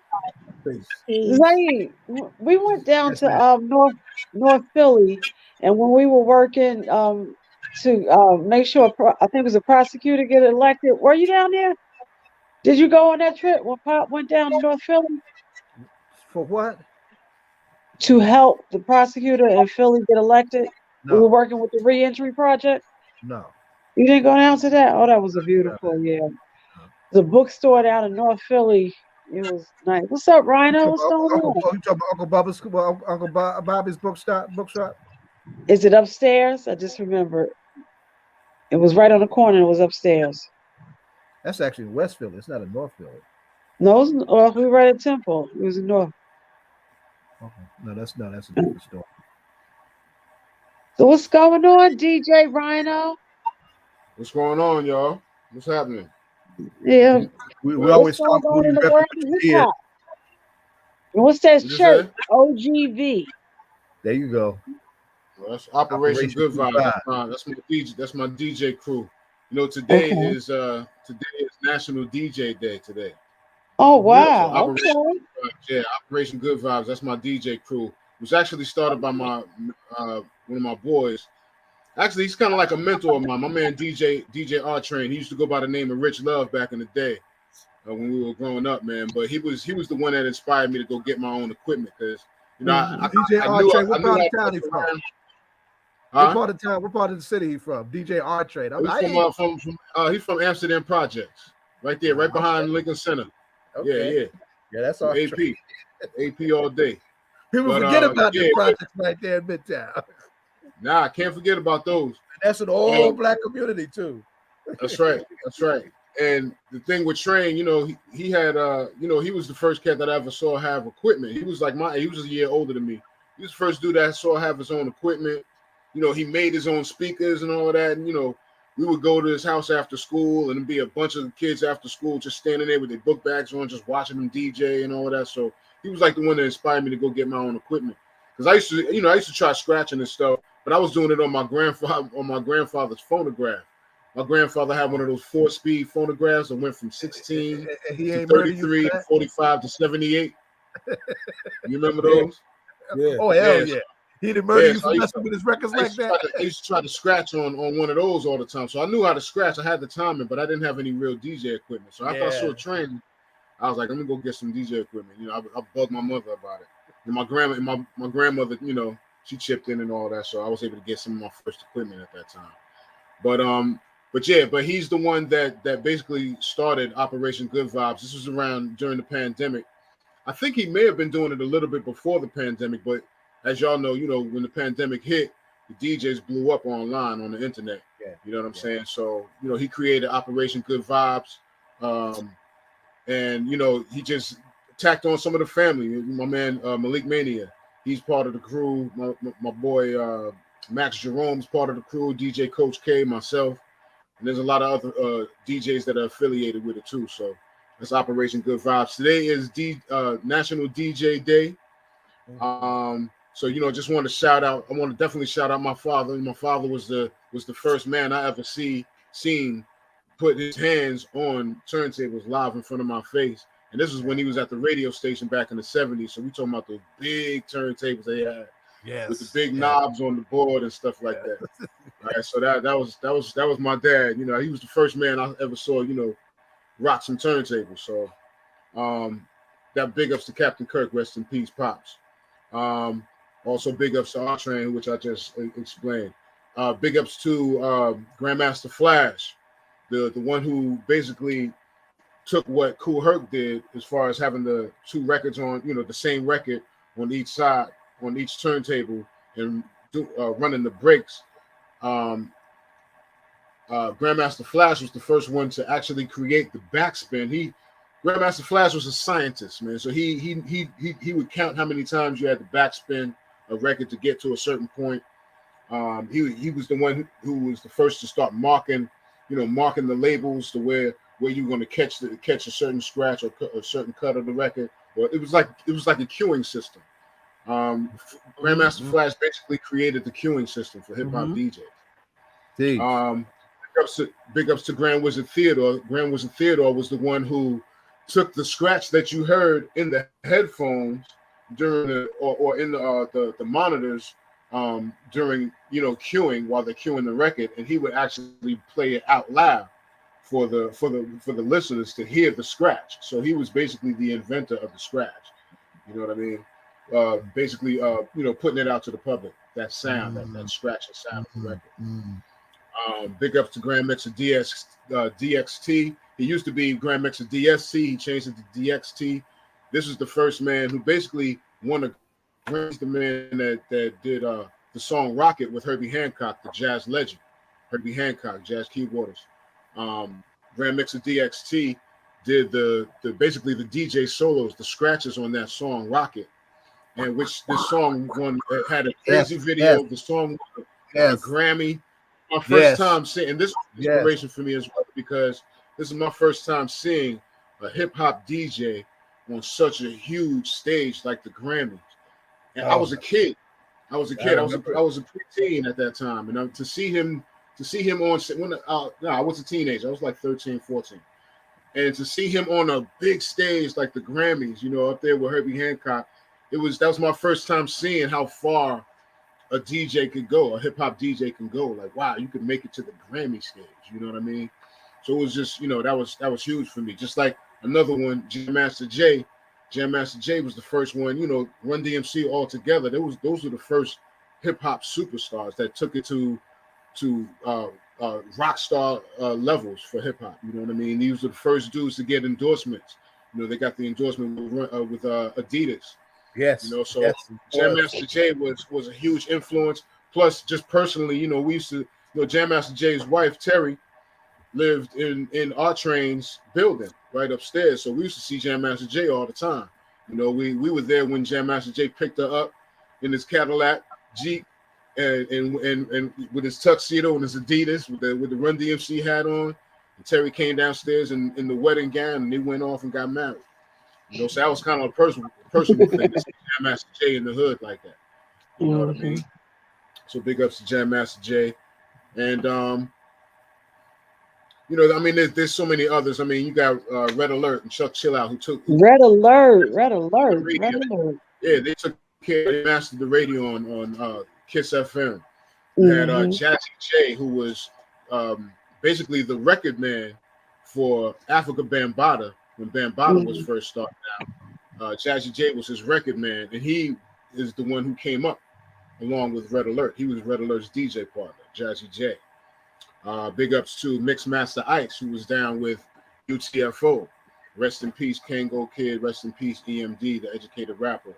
But Mixmaster Ice was the first one we heard who was swift and precise. This is before DJ Premier. Mixmaster Ice. He was very, very swift and precise with his cuts. He was down with UTFO, the ones that did Roxanne. Howie T was the DJ for the real Roxanne. He was another one. He was down with Full Force, and he was their DJ. He used to go by the name of E. Croft. That was the name he went by when he was DJing for Full Force. But his name was Howie T, and he had a certain scratch. Everybody has different names. I always call it the skip scratch, but he had a certain scratching technique that was original, and nobody really heard that before Howie T. So big ups to Howie T. Just a couple more. DJ Premier, Pete Rock, Sugar Shaft, rest in peace, from X Clan. Sugar Shaft was super fast with his. Jazzy Joyce, one of the female DJs who killed it coming up in the early 80s, going into the 90s. She also was a DJ on Hot 97 for a long while. Jazzy Joyce is a pioneer DJ. She used to rock with Sweet Tea back in the days, in the 80s, with It's My Beat and all of the great hits that they had back then. And then I gotta say, of course, rest in peace, Rock Raider, who was given the name Grandmaster. Rock Raider from Grandmaster Flash, he gave him the title Grandmaster. Rock Raider was one of the DMC champions, who also was shortly, for a short time, he was a DJ for the Artifacts before they had DJ Chaos. But Rock Raider was also part of the Executioners, which was a DJ crew. It was about 4 or 5 DJs. And these dudes, they were turntablists. They did all types of tricks and all kinds of madness, man. So Rock Raider was part of that crew. And we lost him a few years back. So rest in peace, Rock Raider. And then just got to say, Johnny Juice, who did a lot of scratches for Terminator X. We thought Terminator X was that guy. Big to Terminator X because he's still that guy. But Johnny Juice did a lot of the cuts that we thought was Terminator X. Johnny Juice was bananas with it. Go listen to some of that old early Public Enemy stuff, and you'll hear what I'm talking about. And then DJ Scratch, who was the DJ for EPMD. He's still super active now. He's the one that you always see during Friday 13th. He'll always come up, or during Halloween, he'll always come up and have the Jason mask on and do the tricks with Big Daddy Kane's song. Talking about Friday the 13th. I'm a Jason. And then DJ Technician. I'm just going to leave it on this one. DJ Technician is the one who helped Jadakiss and the Locks win that versus with Dipset. All right. Technician showed him today how a real DJ does a live set when you got real MCs on the microphone on the stage. DJ Technician, he held it down, and the brother's dope. He's got a show on Rock the Bells Radio on Channel 43. I listen to his show, and I love his set, man. He knows how to play all types of different eras of hip hop and just blend it all in and just make it sound good and feel fun. And DJ Technician is a real DJ, and I would just want to salute him. So it looks like the DJs. Also, real quick, I just want to say happy birthday to Questlove of the Roots. He's not just the drummer. Questlove of the Roots. He's not just the drummer and composer, but he's also a DJ who also took over the internet during the early days of the pandemic. If anybody remembers, anybody that checked him out. Oh, really? Questlove was one of those educating DJs. He was a DJ. He would play the music, but he'll educate you on the artist. He'll educate you on the studio sessions. He'll educate you on the music. You know, and he has that so just like they had Woodstock, he had the movie out about a concert or something that they had. I believe in Central Park. What's the name of that? Yeah, I can't think of it right now. I know what you're talking about. He won the Oscar for it. Yeah, for the documentary of the concert, the Harlem concert that took place back in 69. 69. Yeah. So it looks like DJ Rhino, you gotta be to be continued because you didn't get to talk about Kanye getting married to Kim lookalike. And I don't talk about that. But I was talking about Kanye's personal business. Yeah. But and it's not. It's something. It's interesting. So that's his taste. Yeah, he likes that. Yeah, we say he has a type. Most people do, but it's time for us to go, and we'll see and get ready for next week. A lot is going on. We're already at check me out tomorrow. Tomorrow, anybody that's available, check me out tomorrow, 3 p.m. twitch.tv/RhinoCMZ, 3 p.m. for the Sunday Shake Up. DJ CMZ at 3. We're gonna be rocking out. Last week I did some 80s hip hop. Mm-hmm. This is the thing, we've been talking about hip hop. This year makes the 50th year of hip hop documented, right? And since the ball dropped, people have been celebrating hip hop's 50th. They're not waiting until August 11th. They celebrating it now. So what I did, I just followed through. So last week I went into some 80s hip hop and just had a lot of fun with that too, with that set. So tomorrow I might go into some 90s. I'll see what happens. But it's going to be something hip hop related since we're going into the celebration of the 50th year of hip hop documented. And I say documented because that's when we first saw the flyer that was made on the index card for Cool Herc, made by his sister Cindy Campbell, set up the party. You know what I mean? But that's the first documented situation that we have of hip hop, and I say that because there's always talk about other things were going on. Other DJs were doing stuff like that. But that's the first documented thing that we have. So August 7th is the official. So August 11th, 1973 is the official documented anniversary. all right, you're gonna have Ed yelling at himself because we way over time. And so come back hip hop. We're gonna have to start next week at the top where you left off. A lot of information out there, and we look forward to the rest of hip hop next week. Ed. All right, y'all. And So the rest of the year is going to be crazy. The rest of the year is going to be. Oh yeah, I can see it. Yeah. Well, let's just go ahead and thank everybody for coming through. Obviously, we want to thank the mayor, top of the show for coming through and dropping some of the bombs he was dropping tonight. And he was correct that we need to set these forums up and push forward with not only educating these kids but educating their parents and our community. Right. So I look forward to doing that. And then of course we want to thank Roger León for coming through and not being afraid to have that conversation tonight. So we definitely appreciate that. And John, is there anything you want to add to that? No, I just like to, thank the mayor and the superintendent because, like having them, I always like having both of them on the same show because we get different views by people who run institutions in the city. They're enlightening. They let us know what's going on, and we can ask tough questions. We can ask good questions. So, and also I appreciate having TJ Whitaker on as well, a legendary educator, right, in terms of the subject matter that we don't talk about enough, right? And we definitely have to have them back before their actual presentation on Black History Month to go deeper. And also, good to be back. I have not been on the show, and it's the first time I'm on the show this year, actually. You've been traveling too because the debate schedule. So got a free Friday, so it's always good. And DJ Rhino, good seeing you. I always like hearing from you and hearing all the different history that you offer. So thank you, and yeah, man, it's good to be back. On our way out, I just want to acknowledge two ancestors: Dwight West, the mayor's uncle, who's a good friend of mine, a great jazz singer, right, and son of Weequay High School, the little brother of Amina Baraka. And this is the anniversary of the assassination of Emil Cabral, when our great Pan-African revolutionary led Guinea-Bissau to its independence and was a great revolutionary thinker. Donna, you got anything you want to say? No, just have a great weekend and just keep thankful for this weather. No snow. All of this rain. Right. I'm just like no snow. No snow. This is winter. We should be having some snow. Right. Yeah, but you could go if you would have went 30 miles somewhere upstate New York, you would have got a whole lot of it.